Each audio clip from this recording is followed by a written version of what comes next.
asubuhi ya leo mimi namiletea neno la Mungu. Na hii neno la Mungu kama utafuata mzuri utabarikiwa. Kama utafuata mubaya hautabarikiwa. Dunia inatenka. Monde mzima inatenka. Bintu byote binatenka. Mais batoto ba Mungu beko bien avertir. Kama mnaona binti yote biko nakwenda kuonesha sema tuko kumwisho. Wakati kama tunafika kumwisho, wewe ulikuwa unacheza usicheze tena. Amen. Wewe ulikuwa unafanya mizaa ndani ya sauti ya Mungu, beba sauti ya Mungu oserie. Mungu ni baba, Mungu ekalake na bankana, bale mnaweza anashifana kukusese. Dada yangu na ndugu yangu mpendwa, sauti ya leo ni avertissement puis jugement. Neno ya leo ni kusema makalamusho kisha hukumu itafuata. Amen. Mungu hawezi kupika mtu pasipo kumkalamusha. Mungu hawezi kuhukumu monde pasipo kuavertir. C'est pourquoi ndugu yangu mpendwa, niko nakutakia usikilize mzuri neno la Mungu. Wakati inaisha kuchofa sana, kurudia kwake ni karibu. Tutasoma, mtashimama tusome kwa kitabu cha neno la Mungu.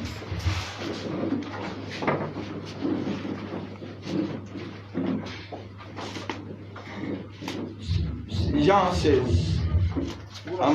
Yohane 16. Ok, bien aimé. On se peut interpréter tamina ubiri mswahili, interpréter en français parce que unaweza kwa mingi abasikie Swahili mzuri. Jean 16 verset 12. Jean 16 le verset 12. J'ai encore beaucoup de choses à vous dire, mais vous ne pouvez pas me porter maintenant. Quand le consolateur sera venu, l'Esprit de la vérité, il vous conduira dans toute la vérité. Car il ne parlait pas lui-même, mais il dira tout ce qu'il aura entendu. Et il vous annoncera les choses à venir. Bwana abariki msomi wa neno. Mnaweza kukaa.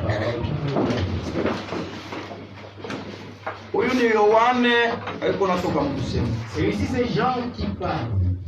Mungu ni Mungu wa neno lake. Dieu c'est le Dieu de sa parole. Monde mzima iko avertir. Le monde entier est averti.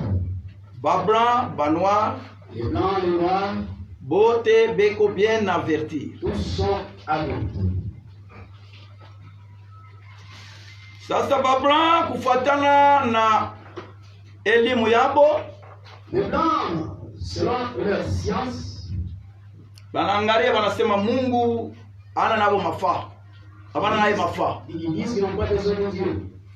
Parce que banafanya avion inaingia mumwenji. Ils ont pris l'avion et ils sont partis à la lune.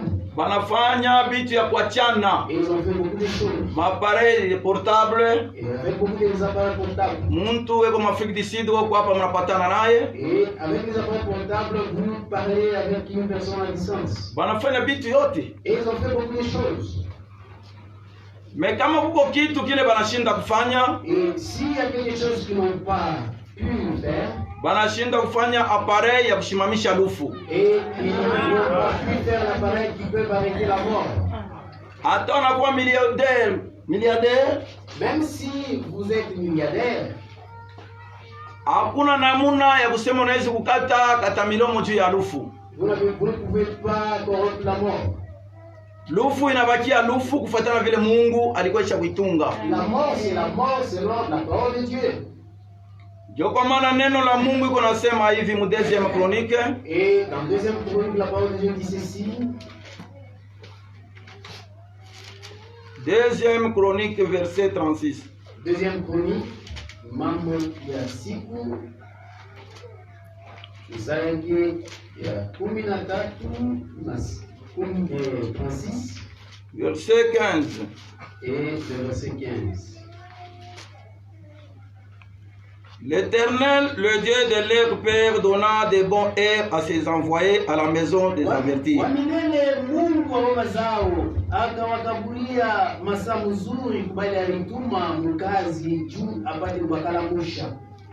Car il voudrait épargner son peuple et sa propre demeure. Juu alipenda apate kuchunga taifa yake na makao yake. Mais il s'est manqué des envoyés de Dieu. Na ile taifa ikachekelea batume ya Mungu. Il se mépriserait sa parole. Ikazarau maneno ya Mungu. Et il se relève des prophètes. Na bakachekelea banabii. Jusqu'à ce que la colère de l'Éternel contre son peuple devint sans remède. Fika paka pale sauti, fika paka pale kashinani ya Mungu kakakuya yule taifa. Bashipo Matunzo. Ok. Alors, l'Éternel fit monter contre eux les rois de Kandé. Na wamilele akamtuma ule mfalme wa Kaldea. Et tua les jeunes gens par l'épée. Na akaua biana vya mingi kupitia kipanga. Dans la maison des sanctuaires. Nyumba ile ya makao yake. Il n'épargnait ni les jeunes hommes, Na ashkepusha da biana ni les jeunes filles, na biana mke. ni les vieillards, Ashkepusha da bazee. ni l'homme aux cheveux blancs. Ata muntu wa nywele mweupe. Il livra tout entre ses mains. Na bote alibatia mikono yake. Mungu alileta wakati mzuri kuwatumwa. Dieu avait donné un bon temps à ses envoyés. Munamuna ya kwezi kukalamusha bantu na mikario yabo. Pour avertir son peuple et leur demeure. Lakini bantu balichekelea batumishi ya Mungu. Et les gens se sont moqués des serviteurs de Dieu. Kuchekelea na ba profeti ya Mungu. Et ils se sont moqués des prophètes de Dieu. Kufika na pale kasirani ya Mungu ilishuka. Jusqu'à ce que la colère de Dieu était descendue. Bila matunzo. Sans remède. Alors Mungu aliua babiana banaume.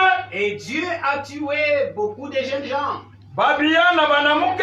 Il a tué des jeunes femmes. Bantu bakukomea. Il a tué des vieillards. Même bale banywele mweupe. Et même les vieillards, tous ont été tués. Bote alibaweka mu mikono. Et Dieu les a livrés dans les mains du roi chaldéen. Ndugu yangu na dada yangu mpendwa. Mon frère, ma soeur bien-aimée. Avertissement puis jugement. Dieu vous avertit et il viendra avec un jugement. Hawezi kupika mtoto pasipo kufanya sababu. Et tu ne peux pas punir un enfant sans pour autant qu'il commet une faute. Banapikaka muntu mwenye kufanya mambo. Et on punit quelqu'un s'il est coupable. Dunia inaharibika. Et le monde est à la fin. Dunia inaoza. Le monde est pourri. Bantu ba hii dunia tena abana na mapendo. Les gens de ce monde n'ont pas l'amour. Bantu ba hii dunia banayala na buwaji. Et ils tuent tous. C'est pourquoi Mungu alituleta neno yake. Et c'est pourquoi Dieu a envoyé sa parole. Jure atapokea neno. Pour que c'est lui qui recevra la parole. Atenda mu jugement. Pour qu'il ne puisse pas paraître au jour du jugement. Mwenye kuya na neno ya Mungu atakuwa kondane. C'est lui qui a la parole de Dieu ne sera jamais condamné. Ule atakuya kondane ni ule eko natembea kufuatana na hii dunia. Celui qui sera condamné, c'est celui qui marche selon la vanité de ce monde. Biblia iko nasema hivi mu Genèse 6 verset 5 tusome. Et la Bible dit dans Genèse 6 verset 5, lisons. Genèse 6 verset 5. Genèse chapitre 6 le verset 5.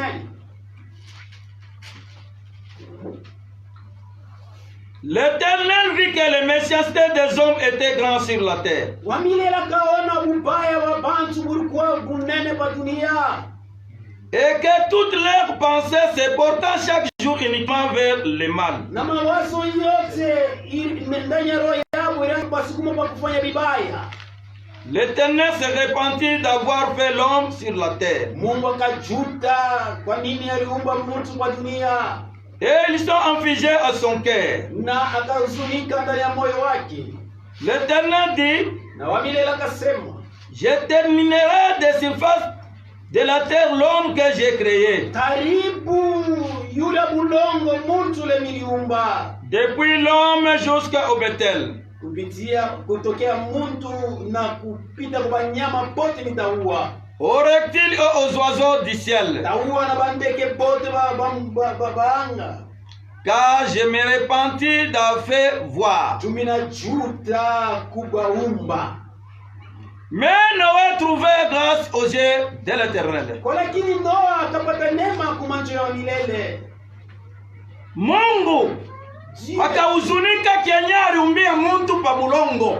Dieu s'est attristé comment il a créé l'homme sur la terre. Mawazo ya mtu kila siku unaenda kurudia paka kububaya. Puisque ce temps-là, la pensée de l'homme allait toujours vers le mal. Sasa ile mtu alimpatia responsabilité munene pa bulongo. Comme Dieu a donné à l'homme une grande responsabilité sur la terre. Mais mtu anakatala kubakia pafuachi yake. Et l'homme n'a pas voulu rester à sa place. Mtu anakatala kuobeiri Mungu. Et l'homme n'a eu pas obéi Dieu. Mawazo ya mtu siku yote iko narudia paka kububaya. Et la pensée de l'homme se dirige toujours vers le mal. Mungu anasema mitaua mtu na nilumba pa bulongo. Et Dieu a dit, j'ai terminé tout homme que j'ai créé sur la terre. Nitaua banyama na banyoka. Jusqu'aux reptiles, aux animaux. Na bandeke baanga. Jusqu'aux oiseaux du ciel. Mina huzunika kenye nilumbia mtu. Je me repentis d'avoir créé l'homme. Mais Noa alipata konema mbele ya macho ya wamilele. Mais Noé trouva grâce devant la face de l'Éternel. Dada na ndugu yangu mpendwa, asubuhi ya leo uko mwenye kupata neema macho ya Mungu. Mon frère, ma soeur, aujourd'hui tu as trouvé grâce devant Dieu. Noa alipata neema kumacho ya Mungu. Noé a trouvé grâce devant Dieu. Mungu aliangalia mwile wakati binti yote ilikuwa isharibika. Et Dieu a regardé ce temps-là, tout était déjà pourri. Anafika kuko Noe. Et il est arrivé devant Noé. Anamwambia no, fanya arche. Et il a dit à Noé, fais-toi un arche. Ile chombo juu wewe upate kuingia mo. Et dans cette arche, toi tu y entreras. Wewe na familia yako. Toi et ta famille. Na mtu yeyote ule ataingia mo. Et tout homme qui entrera là-bas. Ule atashikia masauti ya wewe Noa. Et tout celui qui écoutera tes paroles, toi Noé. Fanya safina na muchi ya ngofe. Et tu feras cette arche avec l'arbre de Gopher. Asubuhi ya leo. Et ce matin. Kuingia musafina ni kuingia ndani ya Yesu Kristo. Entrer dans l'arche, c'est entrer en Jésus-Christ. Noa aliwezi kulalamika. Et Noé pouvait crier. Bakuchekelea balichekelea. Et on pouvait se moquer de lui. Bakuzarau balizarau. Et on pouvait se railler de lui. Mais Noa alikuwa serieux mu vile alianza Mais kufanya. non, il était sérieux dans ce qu'il faisait. Wakati unakuwa kukanisa bengine bego nakuchekelea. Lorsque tu viens à l'église, il y a certains qui se moquent de toi. Bengine bego nasema kama kuna enlèvement na fanyana mita kubamba hata Et kumukuru. d'autres disent, quand vous serez enlevé, je vais vous servir mal à la jambe. Mais siku iko hapo. Mais il y a un jour, Frère, mon frère, Mungu hawezi kulanda. Dieu ne peut pas mentir. Mimi nitalanda, Moi, je peux mentir. wewe utalanda. Tu peux mentir. Mais mkinywa ya Mungu ya bongo. Pas les mensonges. Noe alifanya ile safina. Et Noé avait fait cette arche.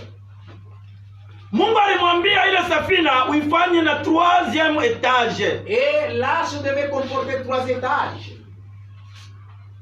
Na mafenetre ya safina haikukuwa sahi mafenetre ya kanisa. Et les fenêtres n'étaient pas pareilles à ces fenêtres de l'église. Fenetre ya kanisa kanisa ilikuwa iko naangalia yulu. Et les fenêtres des étages regardaient au-dessus. Juu ya nini fenetre ilikuwa unaangalia yulu? Pourquoi les fenêtres des étages regardaient au-dessus? Juu wakati ya hukumu ya Mungu hakuna tena mtu anaweza kumconseiller. Pourquoi? Puisque le jour du jugement, personne ne pouvait les condamner. Kama fenetre ilikuwa mwina muna, Et si les fenêtres étaient horizontales, parfois Noé alifika kuona kwa rafiki yake mtu bashikilia buluma. parfois Noé pouvait voir ses amis avec pied de... Anamona kibwa kandundu anapita, Et il pouvait voir l'équipe au Wakandundu passe. anaanza kushikilia buluma. Et il a pitié de ces... C'est pourquoi Mungu aliweka fenetre yulu. Pourquoi l'arche avait les fenêtres? Juu macho ya Noa yaanze kuangalia mpaka yulu. Les yeux de Noé regardant toujours au-dessus des Eko cieux. naomba wa Et milele. regardait Dieu en priant Dieu. Mungu abariki usome wanano. Vous l'avez l'étude de sa parole. Est-ce que tuko pamoja? Ensemble. Noa safina ilimalizika. Et Noé a terminé la construction de l'arche. Ilikuwa wazi. Et c'était terminé. Haina yeye kuifunga milango ya safina hapana. Et les portes de l'arche, ce n'est pas Noé qui devait fermer ça. Milango ya kanisa iko wazi partout. Et partout aujourd'hui, les portes des églises sont ouvertes. Bantu na bamu mukini bekwa muwe wanazunguruka. Et aussi dans le village, il y a beaucoup de gens. Hapa yakuya mambo. Il n'y a pas de problème. Mambo itakuyako. Mais il y aura un problème. Wakati safina ya Noa ilikuya wazi milango, Et lorsque les portes de l'arche de Noé étaient ouvertes, banyama les animaux, baada kuna ta trompeti moja inaenda kuwashikia juu washikia sema hapa ni wakati mbaya tuingie sasa muarsh. et les animaux qu'on ne pouvait pas prêcher pour les avertir par l'homme, Me bobe nyewe et même les animaux, waliua na kusema hii wakati ni wakati mbaya. ils ont entendu que ça c'est un mauvais jour. Bankasha wawili banaingia muarshe. Et il y avait des antilopes qui sont entrées dans l'arche. Bambuzi na baba baliingia mo. Et il y avait aussi des chèvres qui sont entrées. Basimba na baba baliingia Les mo. lions sont entrés. Bantambo na baba baliingia Les mo. éléphants sont entrés. Makaka na yeye. Et aussi les singes. Wewe. Bakuingia Pour entrer. bela alifendea watu wanamwambia sasa mimi naingia mkupona. Et il a fêté en disant que je vais entrer. Watu wanachekelea sema angalia mbele makaka binti wanafanya. Et les gens se sont dit regardez les singes comme Makaka anamwambia watu sasa mimi naingia mimi mkupona. Et les singes disaient aux hommes que j'entre. Mais Sasa mimi makaka angalia mkaramusha na fende. et comme le singe a toujours été malin, il a beaucoup fêté. Watu wanasema hiki kitu kinafanya wewe ni kia wanyama. Et les gens se sont moqués disant ah ça c'est pour les animaux. Mais il est ça. Pendant ce temps-là, Kanyangana na ukafurumini wale na koka lingia mule. il y avait même la fourmi est entrée là dans l'arche. Jambo mkuingia kwake, Et l'éléphant en entrant, alianza kuingia na kuangalia chini. et en entrant, l'éléphant regardait par terre. Juu asikanyange kale kanyangana na kanaingia ndani ya arshi. L'éléphant ne puisse pas piétiner la fourmi qui était par terre.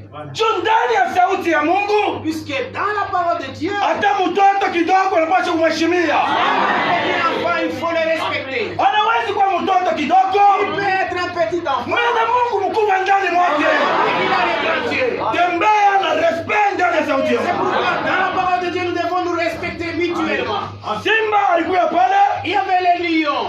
aliona vile vyenye anapendana kule wanyama wote bakaruru Et il vitu. avait vu tout ce que les autres animaux aiment manger. Karuru anamsikia boka, Et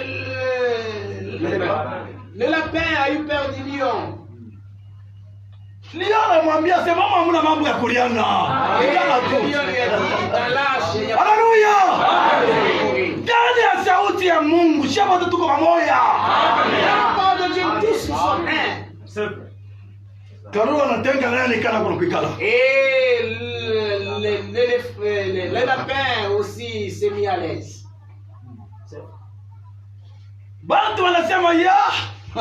Et les gens se sont moqués. Ils se sont dit, oh Noé. Et les animaux là-dedans, ils puent. Et tu peux sortir là-dedans. Et les géologues, ils ont regardé avec les appareils. Ils ont regardé au-dessus sur l'eau tombée. Ils n'ont pas vu. Les affaires de Dieu, vous ne pouvez pas les étudier. Et ils se sont confus. Ils ont dit, la pluie viendra d'où? Misemo ya Mungu mpaka itatimizwa. Ukatana uitike, Mungu atabeba bantu mwi dunia. Tu peux accepter, Dieu enlèvera les gens sur la terre. Malgré waliangalia hapo na maparei hapo, bien qu'ils ont regardé avec des appareils, Mungu, Dieu, alikuwa sha kujifuchika, il était caché. Mais mwenye kujifununa kwa Noa. Et il s'est révélé seulement à Noé. Mimi ndauza essence 400 litres. Je peux acheter 400 litres d'essence. Niko na kaorbo. J'ai kaorbo. Kama mvula inaanza kupika, et quand la pluie va commencer à tomber, mimi nitapanda mkabato yangu mie. Je vais aussi monter dans mon bateau. C'est bien. C'est bien. Bantu wa hii dunia bako nasema leo. Et les gens de ce monde disent, na sisi tuko na yetu kanisa. Nous aussi nous avons notre église. C'est bien. C'est très bien. Mais kukanisa lako na miambia yako nini? Et dans cette église, qu'est-ce qu'on vous dit là-dedans? Et dans tout tumbwe, kama kuko fuasi Mungu atabeba bantu malevement. Il y a un lieu où Dieu enlèvera ses enfants. Je ne dis pas pour vous pavaner, c'est ici que Dieu enlèvera. Oh, il s'est pas vendu, non. C'est selon les Écritures que nous parlons. Amen.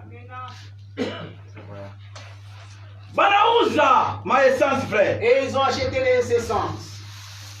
Banafanya tu mabato yabo. Et ils ont fait des petits bateaux. Savile Mungu anabakia Mungu. Comme Dieu reste Dieu. Mungu ya angali yake franga. Dieu ne regarde pas à l'argent. Angali yake bunene bwa muntu. Il ne regarde pas à la grandeur. Mungu anaangalia kaneno yake. Dieu regarde sa parole. Amen. Vula inaanza kunyesha. Et la pluie a commencé à tomber. Milango inafunga. Et les portes étaient fermées. Siku ikwako mutakuya paifuasi milango itafungwa. Il y a un jour, vous viendrez ici, les portes seront fermées. Panda vile mnaanza kusikia mambo ya confirmez-vous. Et tel que vous entendez dans la période de confinement. Aina sema ni mambo ya kushituka, bantu wanashituka. Non, ce n'est pas étonnant. Noé na Aisha alikuwa konfini. Et Noé aussi, il était mwana mwaisha aliingia wanafunga milango. Il était confiné dans l'âge. Bali mkonfine. Il était confiné. Kama ni mwacha sio kujua. On l'avait laissé revenir. Mungu amebariki sana. Amen. Eko mule. Et Noé était confiné. Mungu yeye mwenyewe anamkonfine. Dieu lui-même l'a confiné. Alléluia. Amen. Amen. Juu ya ile hatari Noa asikufwe. Pour que l'homme ne puisse pas mourir de la pluie. Mtoto wa Mungu kama mambo yanafika, rudisha ile mambo mkiroho. Quand quelque chose arrive, ramène cela d'une manière spirituelle. Hapana kusema sawa watu wote wa dunia. Ne parlons pas comme les gens de ce monde. Wewe kwa na malimiti yako misemo. Dans tes paroles et des limites. Ilikuya juu ya kumsauver Noé mwile wakati. Et c'était pour sauver Noé pendant ce temps. Vula inaanza taka. Et la pluie a commencé. Hawa ndugu yangu na baba boss. Et nos frères boss. Anaenda na yeye kukabato yake na yeye kaudemare. Et ils ont fait aussi leur bateau, ils ont démarré leur bateau. Chacun. Alléluia. Mungu achana Mungu na yake tere. Dieu, il est vantard. Anaanza kupita devant ya Noa. Noa! Et il a passé des balages de Noé avec son bateau. Noa! Akakijua. Si, je sais pas. Noé! Noa kwa mule kimya. Et Noé, lui, il était calme dans Na bibi yake na watoto Il yake. était là avec ses enfants. Chunga hii neno ya Mungu dada. Chunga neno ya Mungu mzee. Mungu atakuheshimisha. Il te fera respecter. Vula iko napika. Et la pluie a commencé à tomber. Aba walipanda yulu ya Malata. Et ceux qui sont montés au-dessus de toi, Vula ilifika na yulu ya Malata. la pluie est montée jusqu'au toit. Bote balikufwa. Tous sont morts. Kipande ule essence inaisha mkamutumbu yake. Et c'est lui aussi qui a fait l'essence. L'essence a terminé. Noé! Noé, je n'ai pas d'essence. Noé hakuna cha kusema Mungu. Et Noé, il n'avait rien dit. Kabato kanaingia. Et des petits bateaux se sont immergés dans l'eau. Huyu naye anaanza kuwayawaya na lingungu. Et l'autre aussi qui était vantard. Na ye kabato Et kanaingia. aussi son bateau s'est immergé. Aba wote wako nafanya mangungu. Et toutes ces églises ici qui Batanyamansha. un jour ils vont se taire. Paka bato ya Noa ndio aliwacha Seul pamoja. les bateaux de Noé étaient au-dessus des eaux. Dada yangu na ndugu yangu mpendwa. Mon frère, ma soeur bien-aimée, Tuko wakati ya nous mwisho. sommes au temps de la fin. Wakati mubaya. Un temps mauvais. Wakati wa kumrudilia Mungu. C'est le temps où nous devons rentrer à Dieu. Haina wakati wa kubakia tena mu michezo. Ce n'est pas un temps où nous devons jouer. Biblia iko nasema hivi mu Efesiens 4. La Bible dit dans Ephésiens 4, Ephésiens 4 verset 1. Ephésiens chapitre 4, le premier verset. Wa Efeso Ephésiens 4 verset 1. du chapitre 4, le premier verset. Je vous exhorte donc, moi les prisonniers dans le Seigneur, Minaniona basi mie mfungwa ndani ya Bwana, à marcher d'une manière digne de la vocation qui vous a été adressée. mutembee munamna ya heshima kufuatana na mwito ile Mungu aliniita. En toute humilité et douceur, Mkurishushe na upole wote avec patience, na kuvumilia, vous supportant les uns et les autres avec charité. kuvumiliana mmoja na mwingine na mapendo. Naruka mu 17.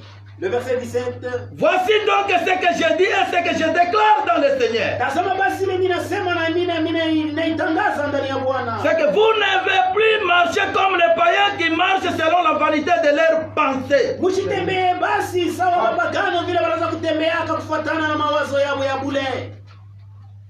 Niko na miwanya mi mfungwa wa Yesu Kristo. Moi je vous exhorte comme prisonnier de Jésus. Mutembee kufuatana na mwito mliopokea. Marchez selon la vocation qui vous a été adressée. Wewe ulipokea mwito ya je? Toi, c'est quelle la vocation que Dieu t'a appelé? Ulipokea mwito ya namuna Tu as gani? reçu quelle sorte de vocation? Mwito ya fujo? Et tu as eu la vocation qui trouble les gens? No. Hapana. Tunapaswa kuheshimia neno ya Mungu vile iko. Nous devons respecter la parole telle qu'elle est écrite.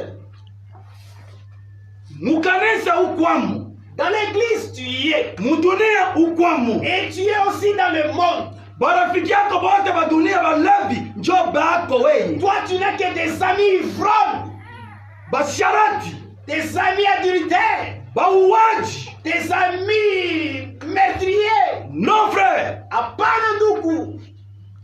hatuwezi kutembea vile. Nous ne devons pas marcher comme ça. Hatukupokea ile mwito ya ile namuna. Dieu ne nous a pas appelés à faire ces choses. Bible iko clair. La Bible est claire. Kama utasoma Biblia Apocalypse 3 verset 14. Et si tu lis dans l'Apocalypse 3, le verset 14, Soma ndugu yangu pale. lis mon frère là-bas. Apocalypse 14, Apocalypse 3 verset 14. le verset 14. La Bible dit ceci. Écrit à l'ange de l'église de Laodicée. Andikia kwa makanisa ya Laodikia. Voici ce que dit l'Amen, le témoin fidèle et véritable. Tazameni hivi mshuhuda anasema na mwaminifu. Le commencement de la création. création. tangia viumbe vya Mungu. Je connais tes œuvres. Minajua matendo yako. Je sais que tu n'es ni froid ni bouillant. Minajua matendo yako. Hauna baridi, hauna moto. Puisses-tu être froid ou bouillant? Unapasha kuya wala kuya kivukutu wala baridi. Ainsi, Sa vile. parce que tu es tiède Sa vile kivuguvugu. et que tu n'es ni froid ni bouillant, Hauna kuaminifu. Hauna ni kupagano. je te vomirai de ma bouche. Minta kukatala mimi. Haleluya. Amen. Asema minta kutapika mkino changu. Je vais te vomir de ma bouche. Kuaminifu hauna. Kupagano mwenyewe hauna. À la chrétienté, tu n'y es pas. Au paganisme, tu n'y es pas. Una trouble. Tu nous troubles, toi. Mubandomba njomule wiko. Et dans la prostitution, c'est là que tu Mubalevi njomule wiko. Et tu es ivrogne, toi. Dimanche milango ya kanisa inafunguliwa unakuja pa Et haifashi. quand on ouvre les portes de l'église, dimanche, tu es parmi nous, toi. Unatutrouble. Tu es en train de nous troubler, toi. Maisha ya buzazangi. Et tu es une vie des Zazangi. Maisha mbaya. Une mauvaise vie. Onesha rangi yako wazi frère. Montre-nous ta couleur que nous te connaissons. Mungu anibariki sana. Et Dieu te bénisse. Mungu anasema minta kukatala. Et Dieu dit, je te vomirai de ma bouche. Nikusema mwile wakati utalia. C'est-à-dire, ce jour-là, tu pleureras. Tuendelee frère. Continuons, mon frère. 18. Le verset 18. Je te conseille d'acheter de moi de l'or éprouvé par le feu. Niko na kushauria kuya kwangu ununue uipike pa moto. Afin que tu deviennes riche. Juu upate kuya mutajiri. Et des vêtements blancs. Na mavazi mweupe. Afin que tu sois vêtu. Juu upate kuvala. Et que la honte de ton nudité ne paraisse pas. Haya ya uchi yako ishonekane. Haleluya. Asema niko na kushauria. Je te conseille. Oro ni nini? Oro ni Biblia. L'or c'est quoi? L'or c'est la parole. Haleluya. Unanabakiaka ndani ya sauti ya Mungu. C'est lui qui demeure dans la parole de Dieu. Mungu asitampatisha haya. Dieu ne l'abandonnera jamais. Unateswa leo na mapapa. Aujourd'hui tu es à ma bouche. Unateswa leo na vyakula. Aujourd'hui tu n'as pas de quoi manger. Kesho Mais demain, bantu wataanza kulamkia kwa heshima. les gens vont te respecter. Bamba sauti ya Mungu ni utajiri. Tiens-toi à la parole de Dieu, c'est ça la richesse. Mimi ndugu yenu niko hapa. Moi mon frère qui est devant vous. Na mimi nasema saa vile Paulo alianza kusema. Moi aussi je peux dire comme Paul le disait. Saa vile David alianza Comme kusema. David le disait. Tangia nilikuwa mu message. Depuis que j'écris ce message. Siaona mtu anatembea na neno la Mungu anapachapa kafiri. Je n'ai jamais vu quelqu'un qui marche avec Amen. Na macho yangu ili naona. mes yeux ici ont vu. Ni wale mazazangi. Ce n'est que les Choma na garaga na maisha ya kuliamkanga. ce n'est que les hypocrites qui sont en train de pleurnicher parmi nous. Mungu amebariki sana. Bamba hii neno ya Mungu. C'est toi la parole. Siku ikwako. Un jour, Mungu atakupanguza machozi. tu iras tes larmes. Kuya ununue Viens acheter de l'or juu upate kuwa mtajiri. pour que tu deviennes riche. Uipike pa moto. Et de l'or, tu dois travailler ça au feu. Frère, mweye muko batoto ba Mungu. Vous êtes les enfants de Dieu. Mina andika hivi, munifuate. Et j'écris ceci, suivez-moi. P plus P est égal P. J'écris P plus P égale P. Aina mambo ya mape perde hapa. Ici, ce n'est pas l'affaire de P perdé. Haleluya. Alléluia. Hii P ya kwanza Le premier P, ni parole. c'est la parole. Sauti ya Mungu. La parole qui est Sauti ya Mungu. Parole plus prière. Deuxième P, prière. Et le deuxième P, c'est la prière. Donc la parole plus la prière est égal troisième P, c'est égal puissance. maintenant égal au troisième P qui est égal alors le troisième P c'est la puissance. Amen. Puissance. Amen. Haleluya. Mukamate neno ya Mungu. Si vous saisissez à la parole Mwijenge na et maombi. si vous mélangez cette parole avec la prière, Mutapata uwezo. Haleluya. la puissance du Saint-Esprit P égale P. P plus P égale P. La parole plus la prière égale la puissance. Amen. Kama wewe unashimisha yako hii, Et si toi tu enlèves la parole, utapata puissance je? tu es seulement la Unakosa prière, kitu tu n'as kimoja. pas la puissance, puisqu'il te manque la parole. Kanisa yanzake mpaka na priere. L'église ne commence pas par les groupes de prière, non.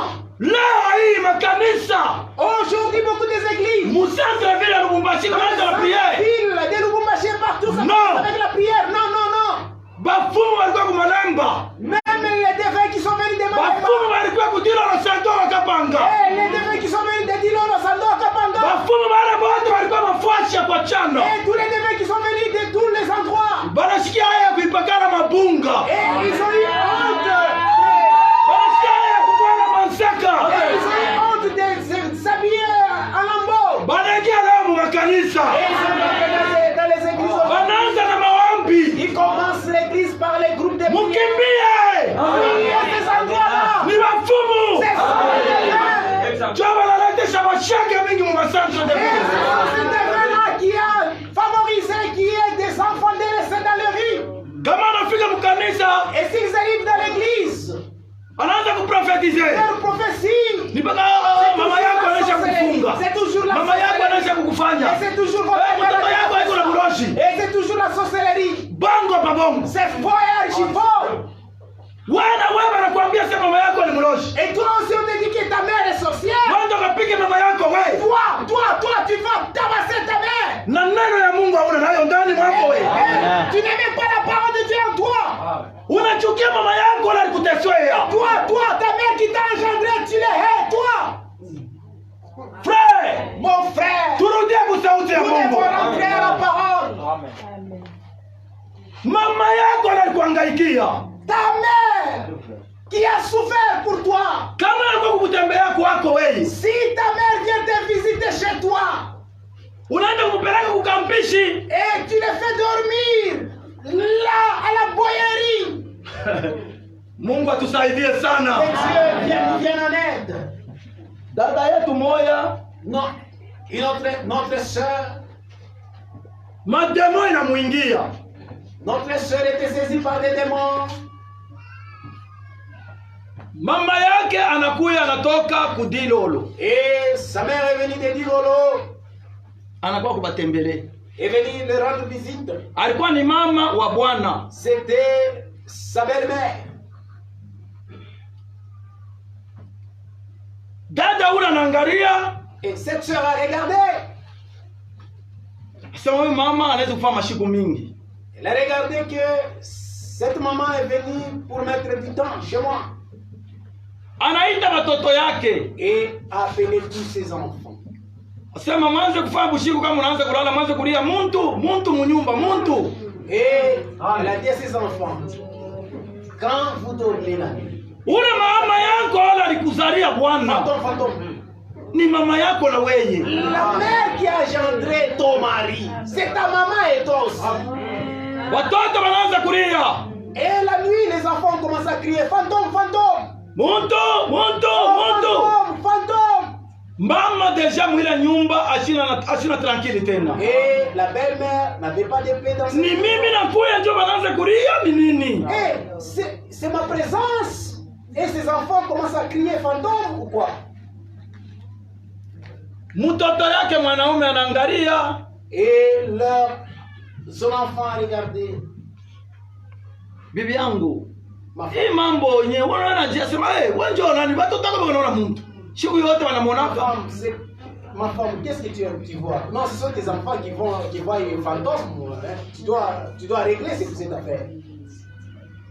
Siku moja Un jour, banabebana bibi na bwana banatoka hapo. et ils sont pris femme et mari. Banaenda kuuza mabintu masukari na mabintu jio bamrudishe kumkini ende. Et ils ont acheté des quoi pour amener leur mère. Anaita tunkana yake sasa. Et Anaita bankana. Et la mère a appelé ses petits-fils. Mukuye mtusumure na mwei. Petits-fils, venez, nous allons parler. Eske ni kweli mnaonaka mtu munyumba? cette belle-mère a dit, est-ce que vous voyez la fantôme dans la maison? Wale wakukomea wanasema ndio. Et des grands, des enfants qui sont âgés, ils ont dit, oui, nous voyons. Kwa hivyo sasa huyu frere Shimama. Sasa huyu Un petit pareil. anasema hapana Nkambo. Ils ont dit, non. Mama ndio alituambia. Haleluya. Mama ndio alituambia. C'est maman qui a dit que nous commençons à crier fantôme, fantôme la nuit. Tunatakukomea tunasema tutakuwa kukuchongea. Et ceux qui ont été âgés, ils ont dit, petit, nous viendrons l'accuser. Est-ce que dada, ile ni mapendo ya Mungu? Est-ce que toi, une sœur, tu fais ça? Ça, c'est l'amour de Dieu. Unaweza kupenda kwa matunda uchukie mti? Et toi, tu peux aimer seulement, tu aimes seulement les fruits, mais tu es l'arbre. Mungu amebariki sana. Amen. Wakati banarudia, Et quand ils sont rentrés, banaingisha mabintu bien. et ils ont ramené tous ceux qui sont allés acheter. Mama ule anaita mtoto yake mwanaume. Et la maman a appelé son fils. Asema mimi naanza kurudia. Et je rentre.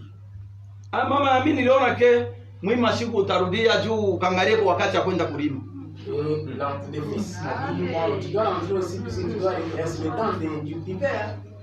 Sasa uliza mbele watoto wako banaliaka nini? Et la maman a dit, appelle d'abord tes enfants, tu leur dis. Paka kale katoto kadoko kale. Le petit enfant l'a dit. Kanakuya.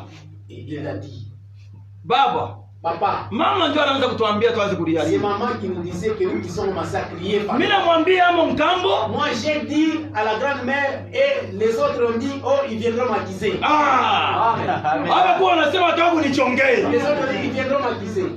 Ni mama anaanza kutuambia. Et c'est ce que maman nous disait. C'est pourquoi tata yangu bakia mstari ya sauti ya C'est Mungu. pourquoi ma soeur, il faut rester dans la parole.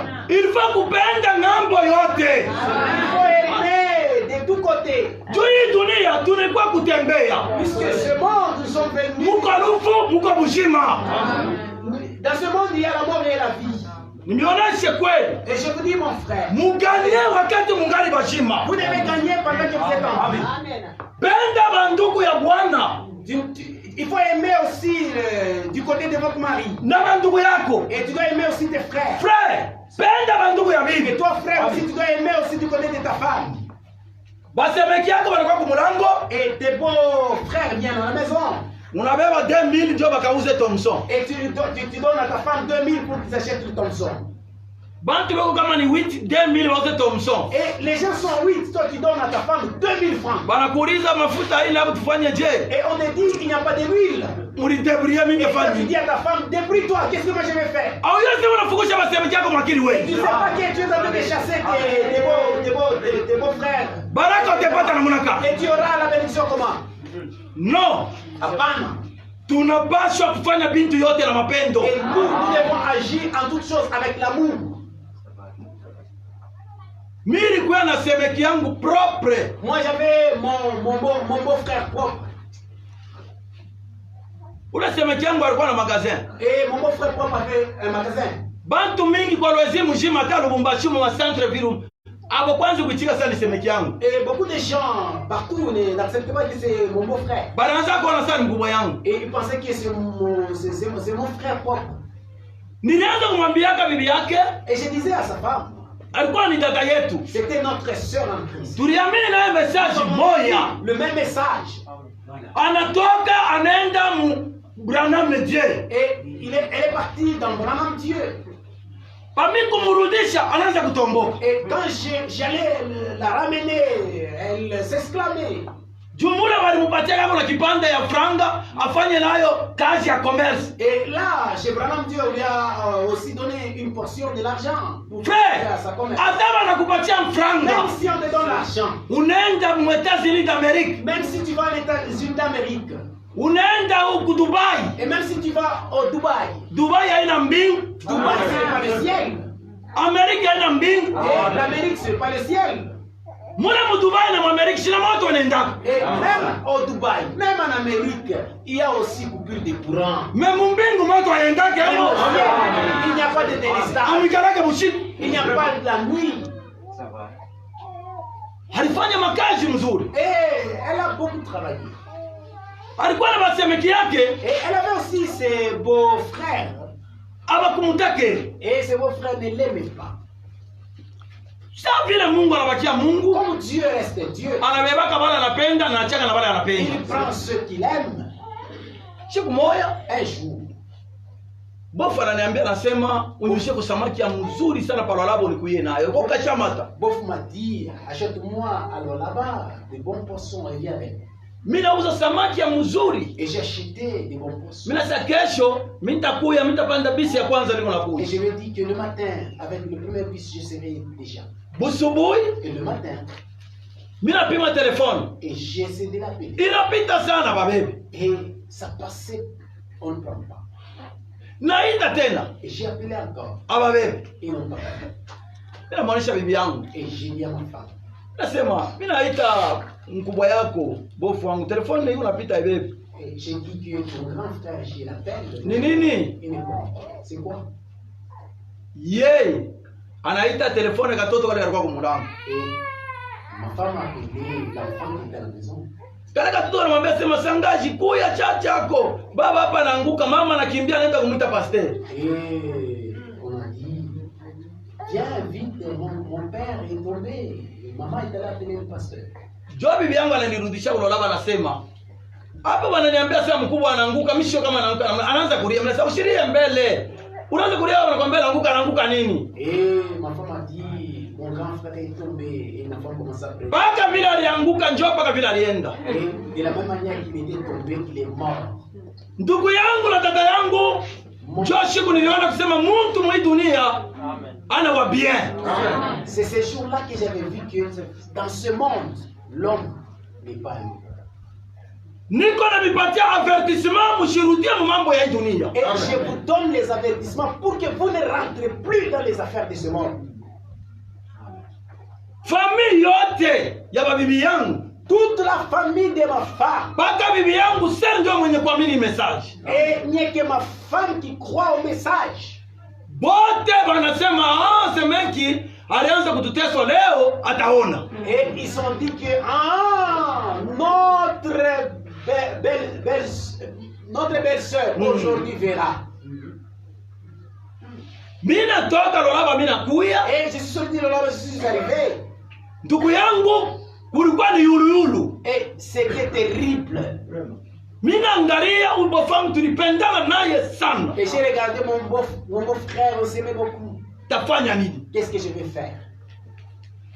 Mina enda kwa pasteur wabo. Je suis allé chez leur pasteur. Pasteur wabo na yana ubiri. Bitu vya très compliqué faire. Et leur pasteur aussi a prêché les histoires compliquées. Watu tunashangaa ile ufuka kama walimuua kama nafanya mrakani. Et en prêchant en disant, oh, c'est comme si on a tué d'autres membres de l'église.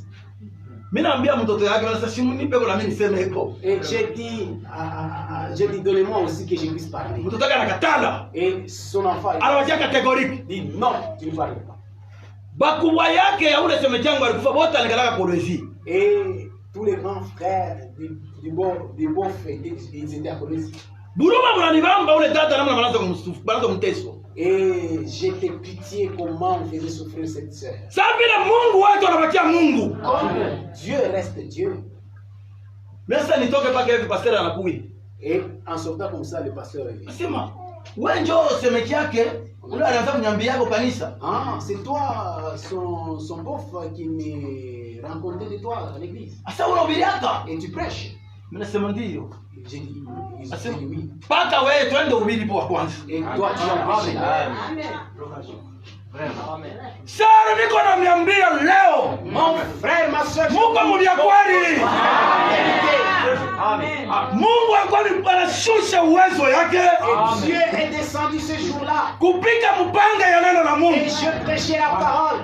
Wewe unateswa semeji yako leo. Et toi qui fais souffrir ton beau-frère aujourd'hui. Na wewe shuko Mungu na masemeji yako bana kuangalia. Toi aussi tu as des beaux-frères qui te regardent. Wewe unakuwa kusema leo mimi nitabeba nyumba na wewe nyumba bataibeba. Et toi aussi tu es capable de dire que je vais saisir saisir les biens, et toi aussi tes biens seront saisis. Wakati Mungu anashusha mpanga yake, Et quand Dieu a parlé, hakuna mtu alibebaka ni kilato wanashikia kaboka kukibeba. quand j'ai prêché, personne n'a rien pris. Na nyumba na magasin biote ule date kuna. Même la maison, même les magasins, c'est la seule qui Batoto wa Mungu mubakie mu mstari ya sauti ya Mungu. C'est la parole de Dieu. 20. 20.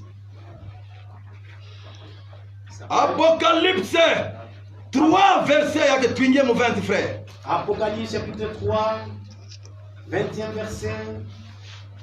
Nous lisons au nom du Seigneur Jésus. Voici, je me tiens à la porte Tazamani niko kumulango. et je frappe. Niko na konkora. Si quelqu'un entend ma voix, Ya wote anasikia sauti yangu. ouvre la porte, Anafungula mulango. j'entrerai chez lui, Mitaingia mwake. je souperai avec lui Na mimi nitakula pamoja et naye. lui avec moi. Na ye atakula pamoja na mimi. C'est lui. Celui qui vaincra, Ule atashinda. je le ferai asseoir avec moi sur mon trône. Mimi nitamfanya kala pamoja na mimi kiti cha enzi. Comme moi j'ai vaincu, Sawa vile mimi nilishinda. je suis assis avec mon Père sur son trône. Niko mwenye kuikala na baba pa kiti cha enzi. Et que celui qui a des oreilles Ule akona masikio. entende ce que l'Esprit dit aux églises. Asikia ile Biblia inasema kukanisa. Mungu amebariki sana. Asubuhi ya leo Mungu anakongola roho yako. Tu es en train de frapper à ton cœur. Unakaraka na roho ya kufunga. Toi, tu as un cœur endurci. Fungula roho yako. Ouvre ton cœur. Hii dunia haina yetu. Ce monde ne nous appartient pas. Hii dunia ni ya Mungu. C'est le monde appartient à Dieu. Mhubiri ana na mbingu. Le prédicateur n'a pas le ciel. Pastor ana na mbingu. Le pasteur n'a pas le ciel. Diakre ana na Le mbingu. diacre n'a pas le ciel. Mbingu ni ya Mungu. Le ciel, c'est pour Dieu. Tunapaswa kumiambia watoto wa Mungu Nous devons vous dire, les enfants de Dieu, ukweli. la vérité. Juu mpate kuamini kusema Mungu ni mapendo. Pour que vous croyez, que vous dites, Dieu, c'est l'amour. Kuko karatasi moya profeti Branham alihubiria. Et il y a un carcasse que le prophète Branham a pris. Question-réponse sur le mariage et divorce. C'est le question-réponse sur mariage et divorce. Bamingi wanashangaa sema ni mambo gani frère anataka kusema. Et beaucoup de gens s'étonnent. Qu'est-ce qu'il a? Frère Branham Notre bien-aimé frère Branham, aina Mungu. ce n'est pas Dieu. Hata kama bantu wanasema ni Mungu ni kukosa kujua. Même si les gens qui sont en train de diviniser Branham, c'est par ignorance. Kadiba Makenga iko mkaburi. Kadiba Makenga, il est dans la tombe. Simon Kimbangu iko mkaburi. Simon Kimbangu, il est dans la tombe. John Maranga iko mkaburi. John Maranga, il est dans la tombe. Kadiba Simon Kimbangu, John Maranga beko mkaburi. Kadiba, Simon Kimbangu, John Maranga sont dans la tombe. Branham beko mkaburi. Et Branham aussi, il est dans la tombe. Kama kaburi kwa wazi ni ya Yesu Kristo. S'il y a la tombe, s'il y a une tombe qui est ouverte, c'est la tombe de notre Seigneur Jésus. Atuna ba Branhamiste tuko ba chrétien. Nous ne sommes pas des Branhamistes, nous sommes des chrétiens. Branham ni prophète. Branham, il n'est qu'un prophète. Ni kinywa cha Mungu. Dieu a utilisé sa bouche. C'est pourquoi msikie misemo yake. Et c'est pourquoi Dieu a parlé ainsi par lui. Et Anasema kwa hivi. il dit ceci. Frère, anzi hapa ndugu yangu mpendwa. Mon Anzia frère, tu hapa ufike paka hapa. commence ici. Nous devons connaître la vérité. tunapaswa kujua kweli. Parce que la vérité de Dieu Juu kweli ya Mungu a franchi. inatufanya tunakuwa huru. Ce n'est pas votre vérité. Haina verite yako. Ce n'est pas ma vérité. Haina verite yangu. C'est la vérité de la parole de Dieu. Haleluya. Ni verite ya sauti ya Mungu. Jésus-Christ n'a pas dit Yesu Kristo asikusemaje votre parole sauti yako. ou notre parole. Oh, sauti yangu. Mais il a dit Alisema ma parole. ma sauti La yako. vérité. Et cette vérité de la parole Na hii kweli ya neno révélée yenye kufunuliwa nous rend libres. inatufanya tunakuwa huru. Haleluya.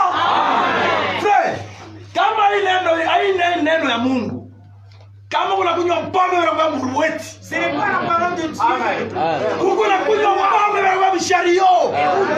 On te met dans la brouette, dans le chariot. Non. Hata kama hii neno ya Mungu hapana. Si ce n'est pas la parole de Dieu, Kama na wangu na voila mapantalon.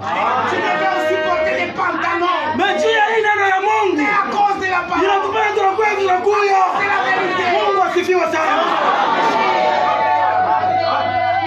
Chofa ndugu yangu. Et cette vérité Na hii kweli nous affranchira de tout. inatupenda tunakuwa huru mubyote. Haleluya. Hatuna na boka. Nous n'avons pas peur. Tunatembeaka tunasema tuko na Yesu Kristo. En marchant, nous disons que nous avons Jésus. Shuka frère. Mais, mes chers frères, Meba ndugu yangu. nous devons parler clairement aujourd'hui. Leo tunapaswa kusema kweli. J'espère qu'il n'y a pas un Judas parmi nous. Mimi najua sema tuna na Yuda katikati yetu. J'espère aussi qu'il n'y a pas un faux frère parmi nous. Mimi najua sema tuna na mafrere babongo Mais katikati je yetu. crois que vous êtes tous des véritables fils de Dieu. Haleluya. Mimi najua kusema shehe bote tuko wapendwa wa Mungu. Amen. Tuanze shuka frère. Si vous venez ici avec un autre motif, Kama unafika pa ifwashi, unakuya kuna motifu mwa fulani. Dieu vous jugera au jour du jugement. Mungu atakuhukumu siku ya hukumu. Paul dit aux Galates que les faux frères se sont infiltrés. Paulo anaweza kusema kugalati kusema bafrere babongo banaingiaka mubuficho mukanisa. Et ils écoutaient seulement ce que Paul disait. Beko nasikia tu vile Paulo kunasema. Et ils s'en allaient pour répandre toutes sortes de mauvaises pensées. Banaibeba banaenda kuweka mawazo mbaya. Je vous demande d'être sincère dans votre cœur devant les frères. Niko na miomba ndugu yangu, niko na miomba masere. Munapaswa kuya wazi mbele ya ndugu yenu, mbele ya dada yenu. Amen. Frère, simama mbele garo. Mtoto wa Mungu aina mtoto wa mambo ya mkanisa kwa nebeba kwenda vipeleka fashi fulani. Un enfant de Dieu ne peut pas prendre les affaires de l'église et aller critiquer ailleurs. Unasikia vile pasteur alisema? Écoutez ce que le pasteur a dit. Unasikia vile matekele walisema? Écoutez ce que Dieu a dit. Wewe uko naingia njia kubeba mambo mu. Toi tu es ici pour prendre nos affaires et les amener à l'extérieur. Frère, jugement ya Mungu itakuhukumu. Le jugement de Dieu tombera sur toi. Tuko mu avertissement puis jugement. Nous sommes dans l'avertissement puis le jugement. Ukalamusho kisha kupikwa. L'avertissement puis le jugement.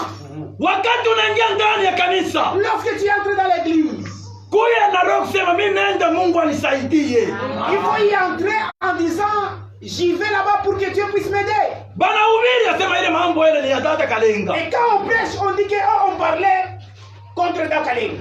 Ile mambo tu wale ubiri ni ya frère Jean. Et quand on prêche, on dit c'est pour contre les frères Jean. C'est que wewe uko mtakatifu. Donc toi, tu n'as pas la parole qui te concerne, tu es saint. Vraiment. Mungu amebariki sana. Que Dieu te bénisse. Kila mtu yao. Nous devons comprendre que notre connaissance sur la parole, tunapaswa kujua kusema ufahamu yetu yule ya neno est seulement en partie. Iko ya kipande. Nous voyons pas à pas. Tuko naona kiloko. Voilà. Il n'y a qu'une seule chose qui est parfaite. Kuko tu intiko ya kueleana. C'est Dieu. Ni Mungu. Dieu est amour. Mungu mapendo. Dieu est amour. Mungu mapendo. L'amour est parfait. Mapendo ni yenye kueleana. Haleluya. Notre connaissance kufahamu yetu ya peut neno être différent. inaweza kuwa ya kuachana. Mais l'amour Me mapendo est au-dessus de toutes choses. iko yule ya vitu yote.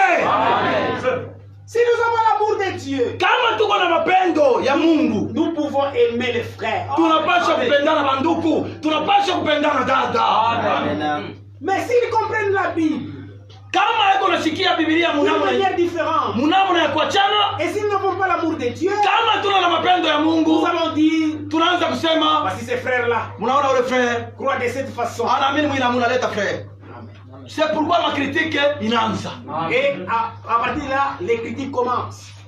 Frère, mapendo ya Mungu kwa yulu ya vitu vyote. L'amour de Dieu est au-dessus de toutes choses. Amen. Hapa tuna na mambo ya Bachokwe. Ici, nous n'avons pas les affaires des Kachokwe. Hatuna na mambo ya Barundi. Ici, ce n'est pas les affaires des Karunda. Hapa tuna na mambo ya Babemba Basanga. Ici, ce n'est pas les affaires des Babemba de Basanga. Hapa tuna na mambo ya kusema ya Basai. Ici, ce n'est pas les affaires des Kasai. No. Hapana. Hapa tuko watoto ya mtu moja. Nous sommes les enfants d'une seule personne. Hauna na droit ya kuuliza ndugu yako kabila yake. Et tu n'as pas le droit de poser les tribus de ton frère. Ikufanishia nini? Et pourquoi tu les poses? Tu es de quelle tribu? Ça va te faire quoi? Wewe unaenda kuangalia mpaka bandugu wa mkabila yenu. Toi, tu ne regardes pas. Tu regardes toujours les frères de ton tribu. Mungu akusaidie sana. Dieu t'aide.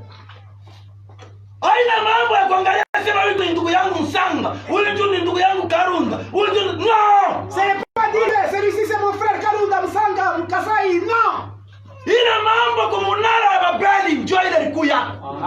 Cette affaire des tribus a été autour de Babel. Mekula kukokota. Mais à Golgotha, Shema wote tunakuwa peuple ya Mungu. Tunakombolewa na damu ya Yesu. nous étions rachetés par le Baba yetu moja. et nous avons un même père. Imani moja. Nous avons une même foi. Ubatizo moja. Mbingu yetu moja. Haleluya. Tunapaswa kupendana Nous frère. devons nous aimer, mon frère. Hii mkono inanawishaka hii. Et cette main aide à laver l'autre main. Hii mkono na wewe unanawishaka Et hii. l'autre main aide à laver l'autre main. Siona frère kama unaumiwa hii mkono inapata shock. Et Shetani huyu anaanza mnawisha huyu. quand la main Haleluya. est choquée, il y a l'autre main qui aide l'autre. Tunapaswa kupendana frère. Nous devons nous aimer, mon frère. Kama mtu tunaweza kuchukia ni shetani. S'il y a quelqu'un que nous pouvons haïr, Démon. c'est le diable, le démon. Ndugu yako teko na problem. Même si ton frère il a un problème, Shingia kwa magoti umwambie yeye. tu dois prier pour lui. Comment unaanza makritiki? Comment tu commences à les critiquer? Joni. Pourquoi? Tusome frère. Lisons, Oh, frère frère. unasema kama ndugu yako na mambo. Oh frère, il dit, Tusome Galate oh 6 lisons frère. Galate. Miandiko siku hapo. Galate 6, il y a des écritures. Mungu amebariki sana. Que Dieu bénisse. Avertissement puis jugement. L'avertissement puis le jugement. Tukaramishe watoto wa Mungu tutembee Et nous devons avec na baraka ya Mungu itufuate. pour marcher dans la bénédiction de Dieu. Galate 6 verset 1. Galate 6, le verset 1er. Frère, Ndugu, si un homme vient à être surpris en quelque faute, kama mtu anapatikana na nkosa yoyote, vous qui êtes spirituel, mweye bakiro redressez-les avec un esprit de douceur. mumurudisha na roho ya upole. Haleluya! Amen. Frère, ndugu yako unamwona iko na nkosa Tu as vu ton frère, il a commis une faute, yoyote, n'importe quelle faute.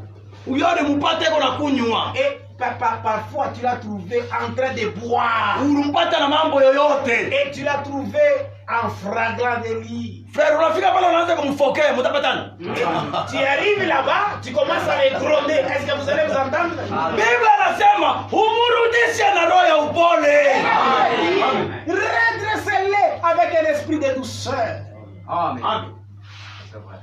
Dada yako unamwona na nkosa yoyote, Ta soeur, tu l'as trouvée en flagrant délit. olia wewe kwenda kumuona, Au lieu d'aller la voir, wewe unaenda kuona ako mbele dada mwe fulani, et toi tu vas d'abord rencontrer cela à une autre ule soeur. dada anaenda peleka kwa mtu fulani. Une autre soeur raconte cela à une autre soeur. Ile mambo kama inamfikia atasikia je roho yake Si cette soeur apprenait que comment elle va se sentir, inashuka chuka kidogo, frère shiki. redressez-les avec un esprit de douceur. Umurudishe na roho ya upole. Prends garde à toi-même. Ah, kama ange De peur que tu ne sois pas aussi tendu. tu shikwa na kuvuruka. Mimi ananikwalisha ulikuwa na mkitu gani? Hekima ukukua nayo. Prends garde à toi-même de peur que tu ne sois pas tenté. Wakati unaenda kumwona ndugu yako, sio muone sa frère wako. Quand tu vas les voir, il faut les voir comme votre frère. Wewe unamuona sa mtoto yako. Et toi, en voyant votre frère, tu le vois comme ton petit enfant. Unaanza kumfokea baba. Et tu commences à les gronder parmi les gens. Frère, utakuwa Frère, tu seras aussi scandalisé, hein? Mkino mutatoka ni buchungu. Puisque Amen. quand il va parler, Amen. ah, ça sera amer. Ça va. Munapasha kutira attention masere. Vous devez toujours tirer attention. Umuone dada yako na roho ya Il upole. faut voir votre soeur avec un esprit de douceur. Dada, hii mambo iko naleta haya mbele ya Mungu na mbele ya Il faut kanisa. dire, ma soeur, ce que tu avais fait, ça fait honte à la parole de Dieu. Uko mtoto wa Toi, tu Mungu. es un enfant de Dieu. Juu ya nini unaanza kuombana kwa barabara? Pourquoi tu t'es tabassé là? Mungu anakupenda, tatacha vya hivi. Non, Dieu t'aime, c'est ça. Utaona anavunjika, anaanza kulia sasa, yo Mungu wangu anirumieko. Dada unirumieko sana, mimi nakosea Mungu, mimi nakosea na wewe dada, mimi nakukosea. Et tu verras, elle va reconnaître, elle va même les manger. Kama unafoka, Et quand tu gromes, hata kushikia. elle ne doit pas t'écouter. Ouais. Sasa wala nakosa ni nani? Et celui qui est coupable, c'est qui? Biblia inasema hivi. Et la Bible dit, Frère, tuingie Mose. dans Osée, Osée 4 verset 1. Osée chapitre 4, le premier verset. Tuko naenda pole pole bien aimé. Et nous allons lentement, bien aimé. Munifuate na sauti ya ukalamusho. Tuko mavertissement hapo jugement. Nous sommes dans l'avertissement Mshisangu. au jugement. Hatutapotesha hii msemo yetu hata tuko mavertissement. Hata kama tunaandika pe ni juu ya kuonesha vitu tuko mavertissement. Nous faisons seulement vous faire voir PPP. Avertissement puis jugement.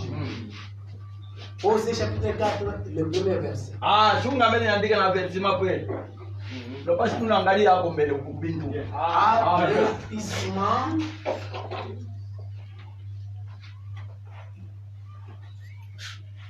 Oui, jugement. Atuma mwalimu hata tunaandika na mafuti mtutumia hapo mpaka vipi. Oui, jugement.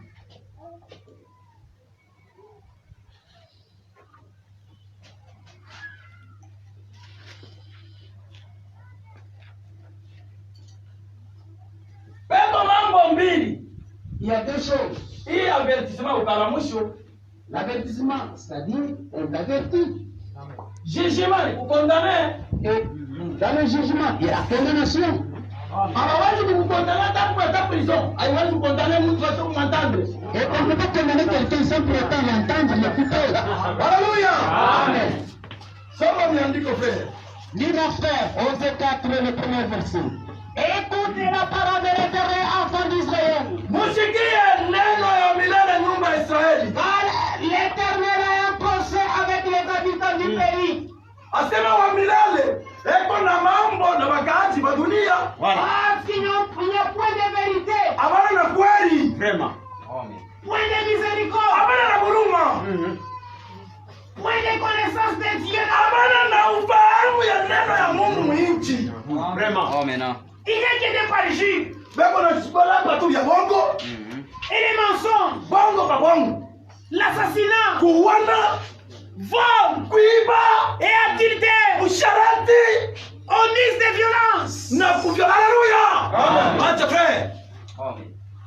Dunia inafika kwa mwisho. Le monde est à la fin. Mungu anasema niko na mambo na watu wa dunia. Dieu dit, j'ai les affaires contre les habitants de la terre. Habana na ufahamu ya neno ya Mungu. Ils ne connaissent pas la parole de Dieu. Beko nasema bongo pa bongo. Ils parlent que des mensonges. Kuwana, Il n'y a que le meurtre. kuviole bantu, Il n'y a que des viols. kuiba. Il n'y a que des vols. Frère, hii mambo na macho yako unaiona. Ces choses que je parle, toi aussi tu avais vu de tes yeux. Masikio yako unasikia. Et toi, aux informations, tu écoutes ça. Mtu anauza moto yake moto. Quelqu'un qui achète sa moto, Unamubeba unipeleke kufashi fulani. tu dis que amène-moi à un tel endroit. Ushakusikilizana na babandi kule. Et toi, tu t'es déjà entendu avec les bandits. Kukorwezi frère barabu mbaya sana Et à wabili. Colombie, on les a beaucoup tués. Kufika mpale na mtawala macho yote mbili. Et en arrivant en brousse, on les crée les yeux. Kumukata mkuru kutupa kule. Et on coupe la jambe, on les jette. Banabeba moto. Et on prend la moto. Merci. Merci. Haina mambo. Il n'y a pas de problème. Satellite ya Mungu iko naona. Mais ce que tu fais, Kamera ya Mungu il y iko a la naona. caméra de Dieu qui voit. Amen. Munaingia munyumba kubeba maekran. Vous entrez, vous les bandits, dans des maisons. Vous Kuviole watoto Vous mumanyumba. violez les enfants dans la maison. Kuviole wenye banamuke Et vous mumanyumba. violez les femmes dans des maisons. Mungu anasema niko na mwe mambo. Et Dieu dit aujourd'hui, j'ai l'affaire contre vous. Amen. Sasa hii mambo ni wakati kani dada, ni wakati kani ndugu yangu. Et vous, mon frère, ma soeur, vous voyez, nous sommes à quel temps, mon frère? Munamuke katika mshingishi. Vous devez vous réveiller de votre sommeil. Mubambe neno ya Mungu. Tenez-vous à la parole. Mambo yanafika kumwisho. Nous sommes à la fin de toutes choses. Mungu anatafuta kwa kubeba watoto Il yake. veut venir prendre ses enfants. Bashinois Les Chinois, banafanya mamaneke. ils font des poupées. Banamufanya mwali ya mwanaume mpaka vile mwanaume eko. Ils font des poupées sexuelles. Banafanya mwali ya mwanamke mpaka vile mwanamke Ils eko. font des poupées avec le sexe femelle. Kama wewe unatafuta bibi unaenda kubeba kile kimaneke. Et si vous voulez coucher, vous allez prendre le poupée et vous couchez avec.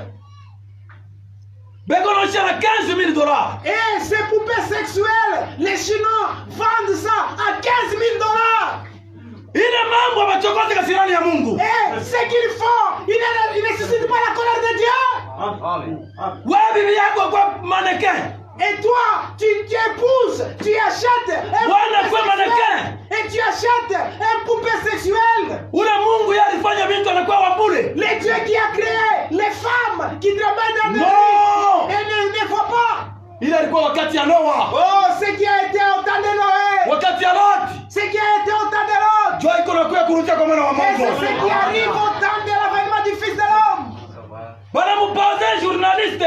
Anapoze ule savant alifanya vile vitu. Et on pose au journaliste, au savant qui a créé les poupées sexuelles. Wasema fidelite tena mubantu ainamu. Et les journalistes, il a répondu que les femmes et les hommes, ils ne sont pas fidèles. Mais les poupées seront fidèles. Que Dieu bénisse mon frère. Ule papi wa kumanipuler la télécommande. Les poupées qu'on est en train de manipuler avec les télécommandes, Akwa fidèle. qui sont fidèles, Kuchokoza kasirani ya et pour Mungu. susciter la colère de Dieu. Mais mwaye. Mais vous, Muko wenye kukalamushwa. vous êtes avertis.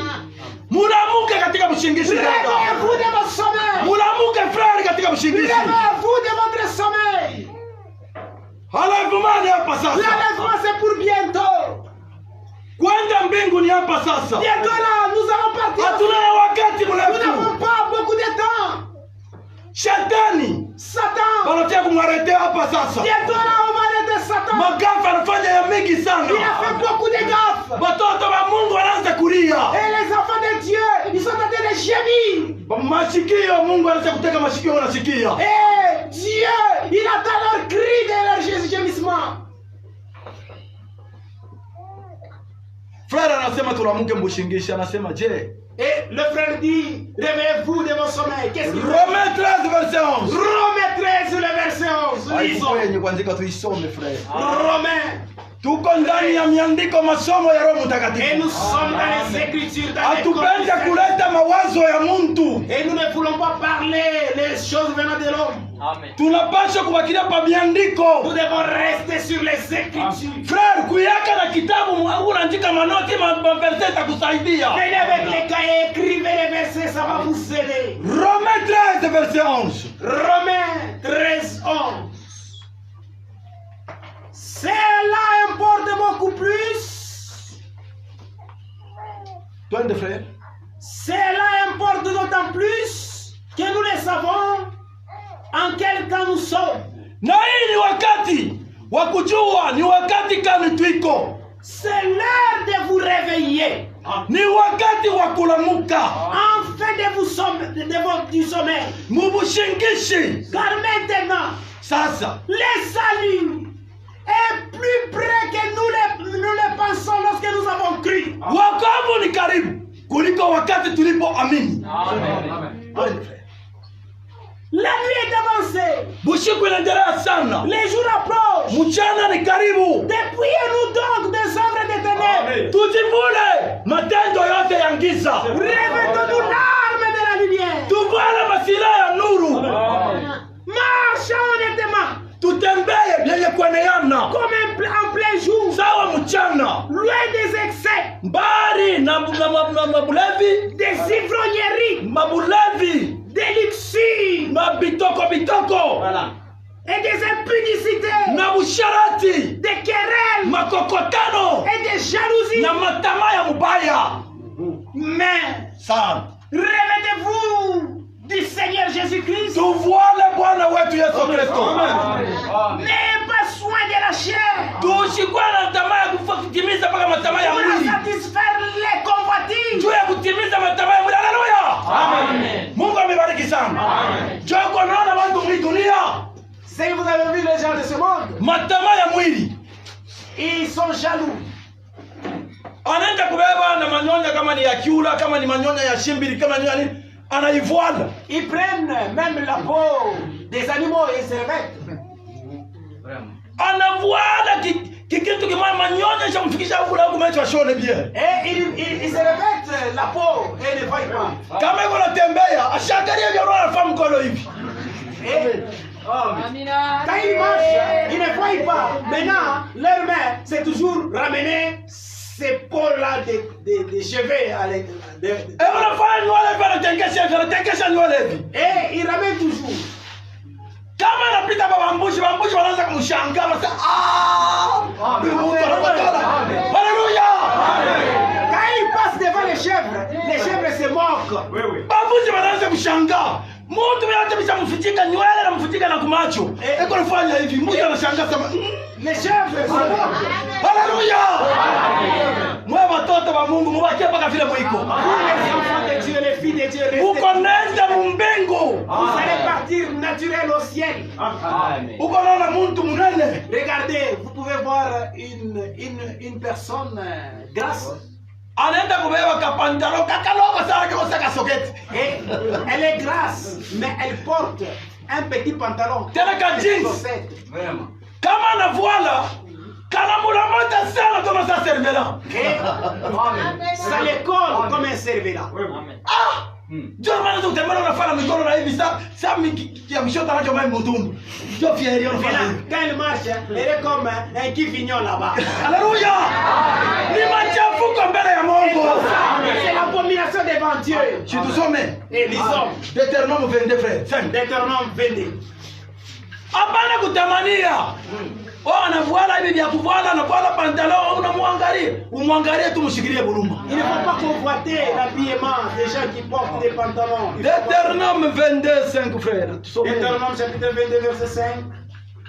Une femme ne portera point un habillement de l'homme. Mwanamke ashibebe mavazi ya mwanaume. Et un homme ne mettra point de vêtements de femme. Na mwanaume ashibebe mavazi ya mwanamke. Car quiconque fait ces choses Yewote unafanya vile est en abomination à l'éternel Dieu. ni machafuko mbele ya Mungu. Haleluya. Frère, tunayua sema huko na dada yetu Shako. Nous connaissons que Dieu a déjà pris notre sœur. Kwa kwenda kama ni kudushi njoo na wewe kikwembo na lifiniko na weka hapa. Hii njoo buzungu njoo kishenzi. Maintenant, toi, tu as épousé notre sœur. Pour aller se baigner à la douche, tu portes les pagnes de ta femme. C'est ça la civilisation? No. Hapana. Unayua babantu frère kumheshimiwa wewe. Toi, devant les hommes, tu es honorable. Unafanya kasengle kaloko. Sasa kulisha nako mabebe bui. Et tu as un petit cinglé comme des cinglés de bébés. Unaekala papasi kwa watoto yako, Et toi, tu unasengle. te mets devant tes enfants dans le cinglé là. Unafanya kantumo na vile kakaputura frère. Et tu as une petite culotte Non. comme ça, avec les ventres là, bédonnants là. Njoo watoto wanauliza baba na shiba. Et les enfants regardent, ils disent que le papa, il a beaucoup mangé. Biku karutengia wewe. C'est quel ciel que tu entreras toi? Bwana mwanamna kuheshimia Mungu. Toi aussi, tu peux porter, toi et non. Porte d'une manière respectueuse. Wako responsable. Tu es un honorable, un responsable. Unatoka kumkongo na kaputura kufikia hapa. Et toi, tu sors dans ta chambre Kaputula. avec cette petite culotte là. Na kasengela ndio unaenda kumkongo na Avec un kasengela petit frère. cinglé là. Hii neno haina vile tunayamini. Cette parole, ce n'est pas de la sorte que nous avons cru. Tunapasha kufuata mwanamna kuheshimia Mungu. Na kuheshimia bantu wote wanatuona. Nous devons porter d'une manière à honorer Dieu, à honorer les hommes Amen. Mungu amebariki sana. Dieu vous bénisse. Mungu anaangalia dunia na tenka. Et Dieu a regardé le monde a bougé. Anashusha neno yake. Il a fait descendre sa parole. Asishushe mpaka leo. Alishushaka tena. Et il n'a pas descendu la parole seulement aujourd'hui. Wakati aliona Niniva. Lorsqu'il avait vu Ninive, Bantu wanacheza Niniva. les gens ils ont joué à Ninive. Bantu wanaacha Mungu wanaanza kuadorer samaki. Et les gens ont abandonné Dieu, ils ont commencé à adorer les poissons. Mungu analamusha muntu. Et Dieu a suscité un homme. Yona. C'était Jonas. Tusome. Lisons. Mungu amebariki sana. Amen. Jonas c'est 1. Jonas, chapitre 1. Soma tu kalongo niseme mambo. Lisons. Mungu amebariki sana. Est-ce que tuko pamoja? Amen. Est-ce que nous sommes ensemble? Amen. Jonas. Hawezi kupiniri Mungu, piniri bantu tubake pasipo avertissement. Tu ne peux pas punir. Dieu ne peut pas punir les gens sans pour autant les avertir. Non, non, non.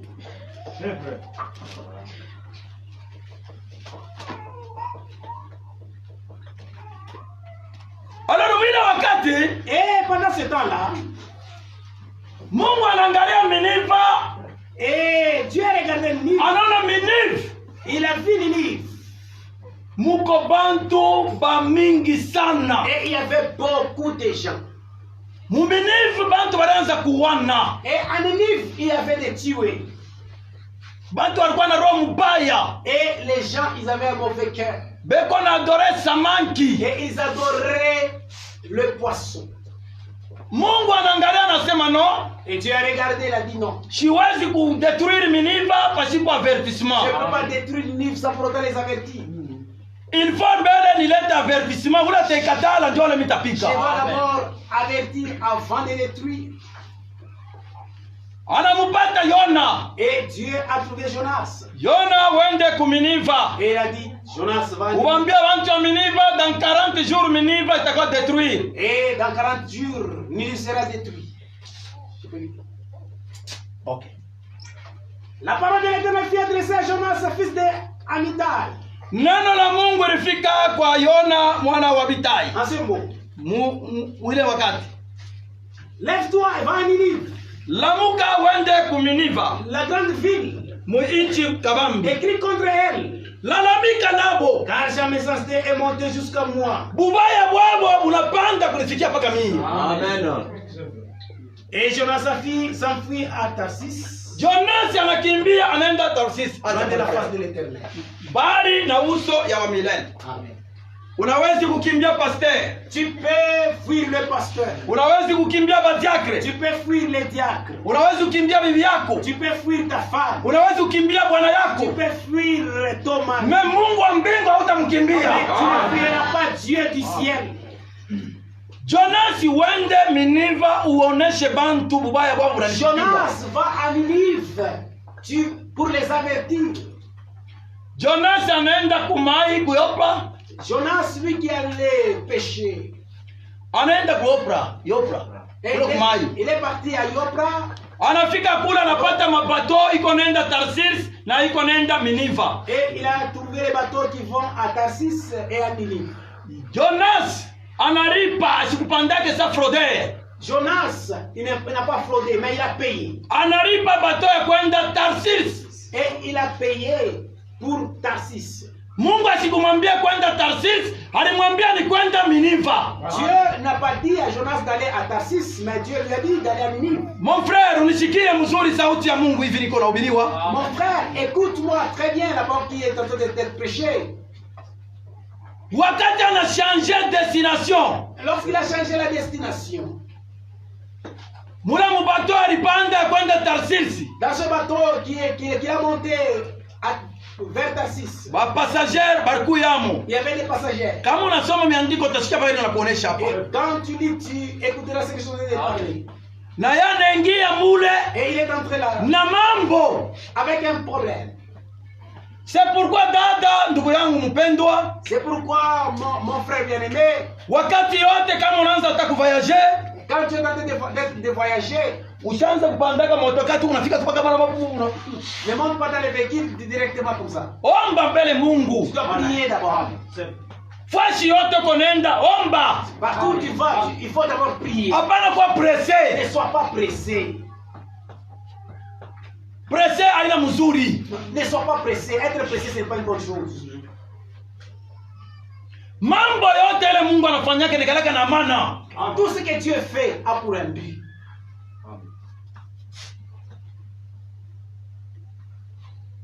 Siku moja mimi natoka hapa, mimi napanda motoka Ratco. Et un jour, je suis sorti d'ici, j'ai monté Ratco. Avant tufike Luambo. Avant Luambo. Péage inaanza kuonekana tu kanaje kama ni 300 km, 300 mètres tufikepo. Dans 300 mètres, on voyait le péage. Motoka inakufa. Et le véhicule est tombé en bas. Chauffeur anaingia kwa sababu mkapori. Et le chauffeur est entré du côté à Brousse. Bantu wanaanza kuchambula chauffeur. Et les gens commençaient à injurer le chauffeur. Motoka kia kufwa. Qui motoka kia kufa. Woko tunalisha mpori ndio tulikulomba. Et toi tu nous t'avons dit. Bengine sasa mpike. Et donc tu voulais tabasser. Kamwambia sasa bwana, pole pole mbele na chauffeur. Je leur dis tranquillisez-vous avec le chauffeur. Ni erreur kanile anafanya. Qu'est-ce que le chauffeur avait fait comme faute? Non! Wewe usimsemee. Wewe na wako client sasa shime sana Tu n'as no. parlé pour lui, tu es un client comme nous. Makuta tuliacha ni kwa agence. Et nous avons Anatembea bule. laissé l'argent à l'agence. Lui, ce n'est qu'un chauffeur. Na yeye sikujua sema motoka inaweza kufa. Lui ne savait pas que le véhicule va tomber à panne. Ita motoka bupeshi kwa agence yenu kama pale tutakupika. Et appelle directement le véhicule. Si tu ne n'arrives pas à prendre, je vais le tabasser. Nilikuwa pale kimya. Et moi, je me suis dit. Bila kukawia motoka inakuya. Et sans tarder, le véhicule est venu.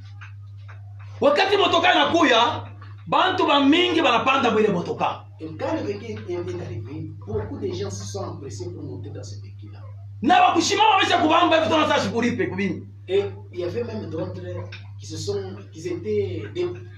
Mimi nasema pana mimi siwezi kupanda mwi condition ya hivi. Moi j'ai dit je ne dois pas monter de cette condition. Mimi nitachunga hii motoka paka pale wataitengeneza ndio nitaenda.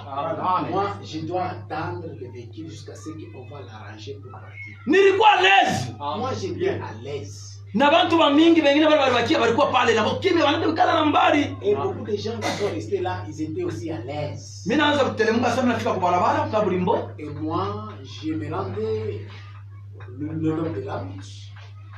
Ma 18h presque 10 minutes 20. Et presque 18h20. Mimi naona Noah ya gris. Et j'ai vu un noir gris. Iko natoka Likasi iko naenda Kolwezi. Et j'ai vu ça sortait de Likasi vers Kolwezi. Mais iko mbali. Et c'était noir. Mkatikati mimi naona papa moyo kuna moto ya rouge bajaji ana kisaku yake panyesha ubeba ku moto. Et au milieu il y avait un papa qui avait une moto avec un sac là, un panier. Wakati unakuya mbio sana ule wa moto. Et lui aussi venait avec lui. Bo Mungu anatupa tu macho naanza kumwangalia vile unakuya. Et Dieu a regardé m'a poussé que Mimi namwangalia vile unakuya. et je le regardais comme il venait. Mara mimi naona ile aliri yake na aliri ya motoka. Et j'ai regardé son rire avec la roue du véhicule. Mimi naona ule wa motoka mule unakuya, mimi naona ni ali ya kumkonga. Et j'ai vu que on va le taper. Sasa weko mbali. Et c'était noir. Acha kumchofa sana. Eko na mule ile direction unakuya nayo. Kama chitoke tu atamkonga. J'ai dit avec cette direction on va le taper. Bila hata bonea mbali mimi naona karibu. Bana nifika karibu, wa moto ananipita tu karoko sana, fika sasa pale peko mafere pale. Et celui qui est venu avec la moto. Ule wa Dubai anakuya mara moja ana anambeba. Et on l'a tamponné par le Dubaï. Papa ule anaenda yulu, anaongea paka po, anaongea kule, ana anamtupa. Et ce papa était tombé sur le véhicule et il est tombé. Mimi mambo kwa kutoa bwana Mungu wa mtu. On a tué quelqu'un. Sasa bale walikuya kule, Et les gens qui abashikie wanasikia sasa ni chauffeur mule chini yao anapiga viuma vya nani? Vya kutengeneza. et les autres là, ils n'ont pas bien vu, ils pensaient que c'est le chauffeur. Mimi naenda mbio, Et j'ai regardé. nashimama pale. J'ai regardé. kichwa iko bone, damu iko natoka na mkinwa. J'ai regardé. Mimi nahuzunika sasa Mungu. J'ai dit, Wewe njoo kenyo niachia mimi hapa, tu nione turufu la huyu baba. j'ai dit, tu m'as laissé ici pour que je vois comment cet homme va mourir. Huyu baba anakufa, bibi yake achiwe, watoto wakufe. Aba yuwe. Ses enfants, sa femme ne connaissent pas. Mimi narudia kumotoka. Et je suis rentré. Mimi sasa chauffeur. J'ai dit chauffeur. Anaua mtu. Et on a tué. Anaua nini? Msaya kapata unashikia ni mtu anakonga pale. Ndio watu wanakuya mbio, wewe kwapi?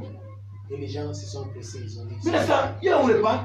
J'ai dit, il est là. Ba mama wale ba mabuluma wanaanza kulia. Yo mtu wa wenyewe. Roma la mwana sema sema. Et un esprit m'a dit, parle. Amen. Mimi nasema bandu mumutoshe mbele shemisi. J'ai dit, Mtoshe wetu shemisi mfungule vile. enlevez la chemise. Mfungule. Msata. Huyu mtu anaweza kufua vijepa show kuna kabibi na watoto. J'ai dit, cet homme, il peut mourir comment sans pour autant même dire un mot à ses enfants. Amen Mungu. Umrudishie kwa tubushie makala yake. Seigneur, remets la vie. Mimi naanza naenda kumotoka. Et je l'ai laissé, je suis parti. Mimi nafika kumotoka. Wale kuangalia kule mimi naanza kuangalia motoka kwa makalashi. Et j'ai regardé les véhicules. Pa kusema senge mimi haleluya. Amen. Tuko na Mungu mzima. Amen. Bwana mtu analamuka. On avait vu. Analamuka papa ananyangura analoweka mikolo hivi. Il s'est réveillé. Bwana mama nasikia analamuka analamuka. J'ai dit, eh, on a la boucle. Mimi natoka kule nilikuwa mbili. Et je suis. Mimi nasema mlalishi. Mlalishi. Lala. Analala. Mimi nasema Mungu merci. J'ai dit, merci Dieu. Amen. Ende sasa. Maintenant, Mimi naenda ule mtu analamuka, watu wanaanza kunishangaa haleluya. Amen. Ile puissance ya ule mtu analamuka. les gens s'étonnaient de moi. Puissance inanishukia sasa ya nguvu. Et la puissance est descendue à moi. Mimi namwambia chauffeur na wewe démarrer sasa motoka twende. Et j'ai dit au chauffeur, Ingia démarrer motoka twende.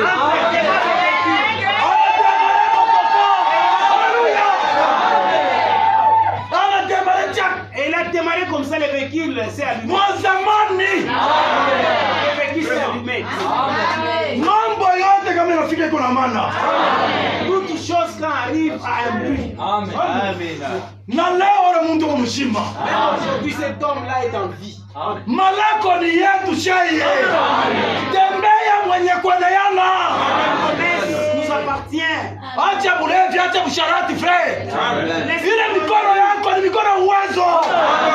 Laisse l'ivrognerie, laisse l'adultère. Tes mains ont une puissance. Mukani na uko na bibi. Et toi, tu as une femme. Mugolfu uko na bibi. À golf, tu as une Mukawama uko na bibi. À Kawama, tu as une Ile femme. mikono yako wekewa malaya utapona je wewe? Avec tes mains là, tu vas prier pour quel malade. Chutishirie. Tu dois te Tuko watoto wa kishina haleluya.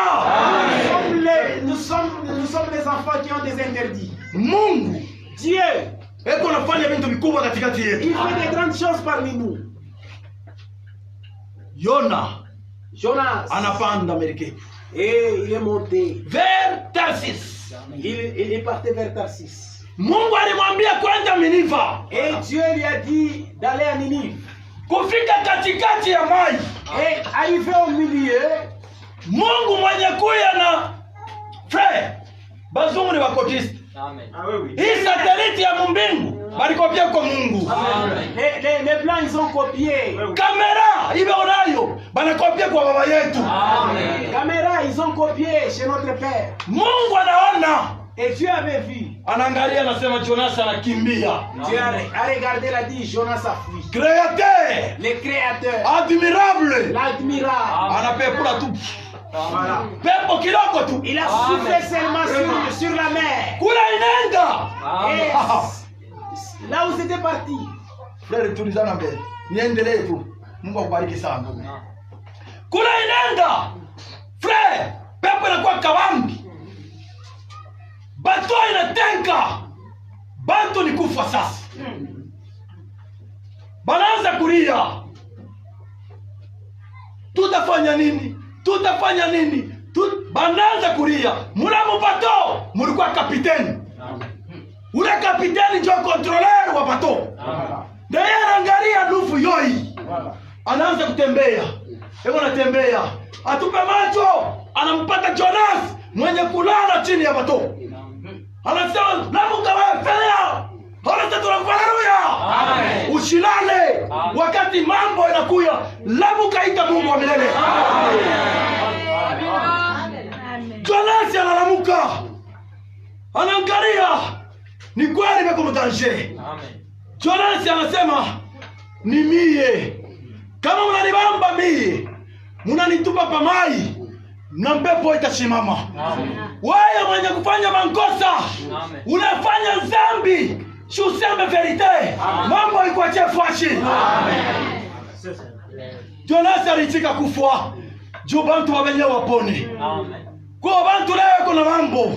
Anakatala kusema verite. Juu ya kusema hii mambo itaniletea haya mbantu. Ilete haya, Mungu atakufunika. Mungu sasa vile bantu walichika kumubaba Jonasi wa mtupe pamai. Mungu anatayarisha balane na vitasi ya nguvu sana juu ya kuwezi kumumeza Jonasi. Haleluya. Amen. Bana munyangula Jonasi. Bana mtupe pamai to. Samaki anakuwa na vitasi ya nguvu. Anamumeza balane. Anamumeza Jonasi. Amen. Jonasi ashikuingia mtumbo ya samaki. Anaanza kucheka. Bimanyanku ila ya samaki. Butumbo. No! Amen. Jonas alifika anasema wa milele. Mimi na mkubwa wako. Amen. Samaki anaruka, haleluya. Samaki anaruka. Destination Miniva. Ukatale uichike ila bakia neno ya Mungu. Utakuamini kwako. Hakutamsimamisha kazi ya Mungu. Amen. Samaki destination Miniva. Voilà. Bantu walikuwa kule wako fula. Kalenga wangu. Yo. Acha bwana yangu majini sana alibisha sana. Angalia kalenga wetu, angalia bwana yangu bila alibisha kama nguo. Unaweka na fula. Bakukokota makina bora kota. Tangia tunaanza kukokota atubambe samaki ainako. Samaki. Samira kwa kule kwao walianza kuadora samaki. Amen. Samaki anafika Miniva. Haleluya. Amen. Haleluya. Wow! Bato nalia. Samaki analuka. Pa kusema basituke. Mukino ya samaki. Munatoka mtu anatema. Haleluya. Amen. Tu mtu anatoka. Na neno ya Mungu. Amen. Bantu ya Miniva. Mutengeneze maisha yenu. Dans 40 jours Miniva itakuwa détruit. Amen. Wakubwa na watoto. Mutengeneze maisha yenu. Haleluya. Amen. Dada tengeneza maisha yako. Ndugu yangu tengeneza maisha yako. Kurudia kwa Yesu kunakaribia. Usizomelee Mungu. Mungu akalake na masese. Mungu ako na watoto. Amen. Mambo inamfikia shefu wa mkini. Anasema no, c'est pas possible. Mtu atamoya achifungule chakula. Ni mbuzi, ni ngombe, ni mbata, ni nkuku, vyote bishikulie. Shabote tumuririe Mungu. Haleluya. Amen. Dada, kama mambo yanakuya, fanya koshene mu nyumba yako. Hapana kuzobelea paka ufanya tu rondo. Amen. Frère, ima bugari ufara bugari hivi, unafaa kanjimu. Jona shota muyoka. Acha. Amen. Haleluya. Amen. Lala kwa tuna njala kadesu. Juu ya kumlilia wa milele. Amen. Asema watu walivana masaka. Wanalipakana maivu. Wanaanza kumlilia Mungu. Ataonisha kufanya dhambi inakuwa mwekunda sawa damu. Mungu yuko kapabla kufanya kwamba ukesate rudi. Amen. Nimemuona siye badilika. Yesu asiye badilika. Oh nimemuona siye badilika. Yesu asiye badilika. Ndio tutarudia Mungu. Asiye badilika.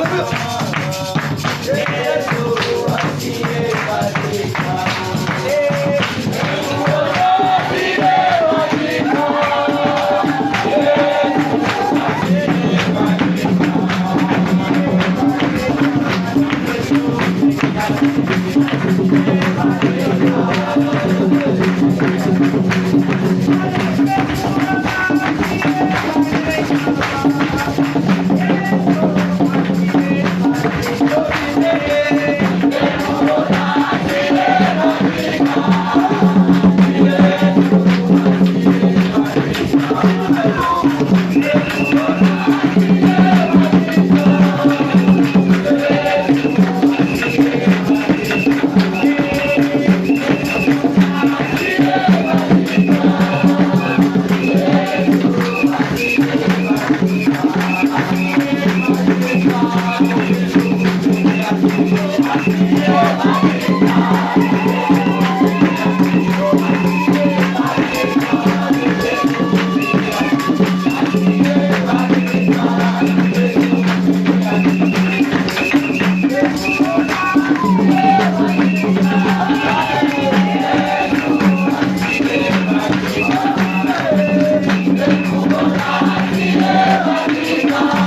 Bwana Mungu atubariki sana.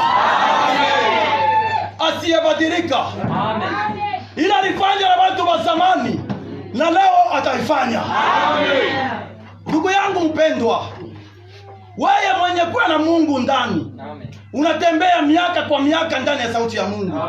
Kama bantu ya entreprise wewe unalipa, na mwenyewe unatumika kwa magazeti wewe unamulipa, na mwenyewe unatumika kazi ya kiboi wewe unamulipa. Sasa wewe unatumikia Mungu, presence yako hapa, si ulikuwa na makazi haina sema ulishinda vya kufanya, ulikuwa na vya kufanya. Mejo ya huyu Mungu unaonorea, unakuwa kushika neno lake, ni kazi unafanya. Mungu anapaswa mpaka kulipa. Tembea mzuri, umwite hata kulipa. Mungu amebariki sana. Dunia inatenka, bantu wote wanatoka pa position yao. Bali murizaka Frere Branham, profeti wa Mungu, eske mwina muna kunawezi kuonekana mwanamke mzuri? Mwanamke ndio tip ya kanisa.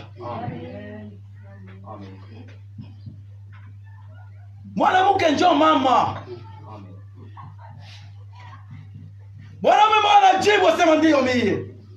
Frere uko hapo tayari hapa. Na wewe unaweza kunamsha mkono asema mimi nilipata bibi. Mungu abariki sana. Amen. Dada mshikie. Ule bwana Kenyeri na msha mkono mbele ya wenzake. Mimi nilipata bibi. Bibi haina kuwa munene, haina kuwa mfupi, haina kuwa mrefu, haina kuwa mweupe, haina kuwa mweusi. Bibi ni karakteri. Amen. Amen. Mimi nilipata bibi. Ndio ulipata bibi. Sema ndio, twende kwako.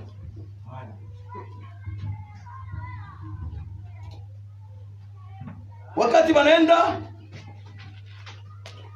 wanafika mlango, ule bwana anafika kwake, anamuona bibi yake. Sema sasa hapa nitaturubula bibi yangu mroho yake.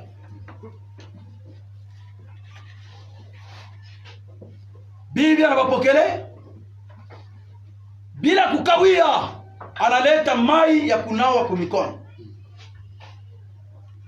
analeta na sabuni. Zamani ile masabuni ya zamani wanaanza kuita kadumu.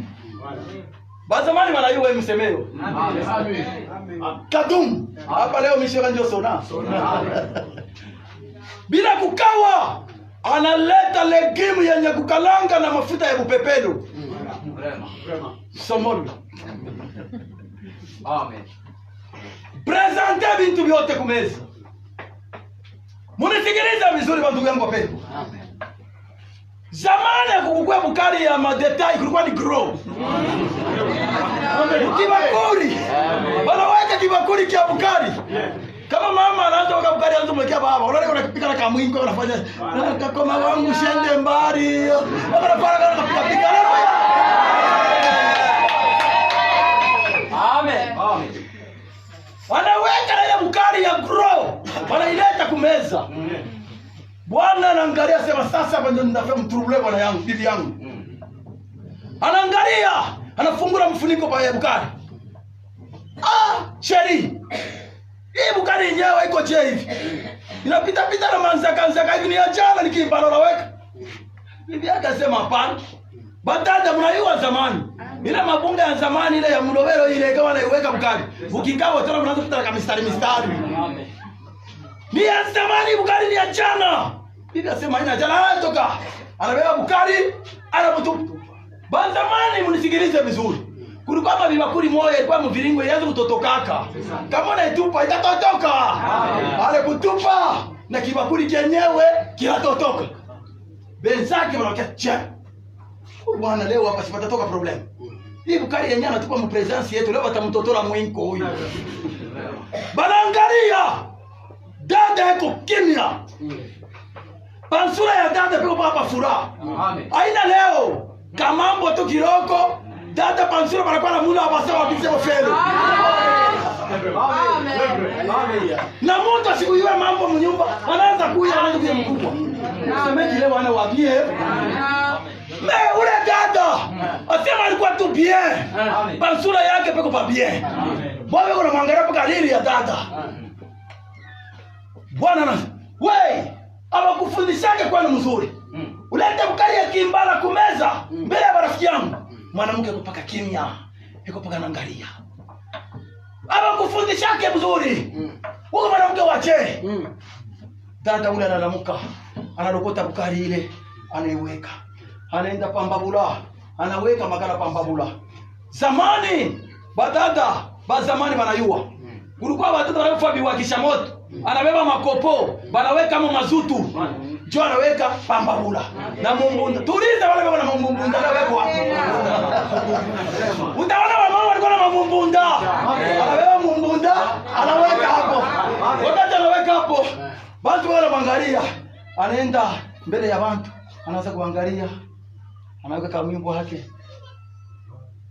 Nimemuona asiyebadilika, Yesu asiyebadilika.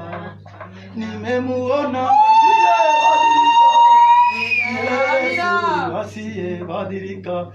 Asema moto haikukawie. Anaweka hapo bukari. Bukari haikawie, anapika. Bintu kama unafanya na roho ya Mungu. Mungu asitakupatisha haya. Asema bukari na hivya. Anaweka, analeta kumeza. Ndio anawapresente. Wapendwa, karibu kumeza. Karibu sana. Bwana yangu tu apendeke kwa baridi. Karibu sana. Wakati wanaanza kulia, anaikana karibu. Ndio anaanza kuimba na kamwimbo. Yesu rafiki aliyenipenda.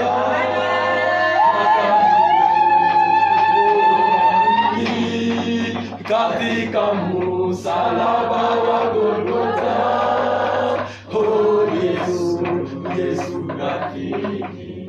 Oh, nitamrudishia nini Bwana wangu? Mateso mengi alipata sababu yangu. Yesu alikufa. Oh Yesu, Yesu rafiki. Asema wale watu, amen. Ile tu mimbo na dada weka pale. Inawatengesha. Wanashangaa. Wanasema no, ilifora shit waamini kwa dada.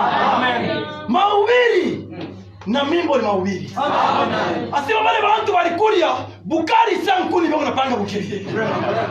Amen. Bako na mshangaa dada. Bako na kule bako na mshangaa. Dada, na wewe uko hapo. Amen. Sasa na basi. Uko hapo. Amen. Mtu aina namuna yako wapi? Mwanamke sawa Dorcas. Mwanamke sawa Rite. Mwanamke sawa Sarah. Tutampata wapi? Beko na kulia. Ndugu dada walio mwamini, muwe tayari kwenda na Yesu. Tutafurahi pamoja milele.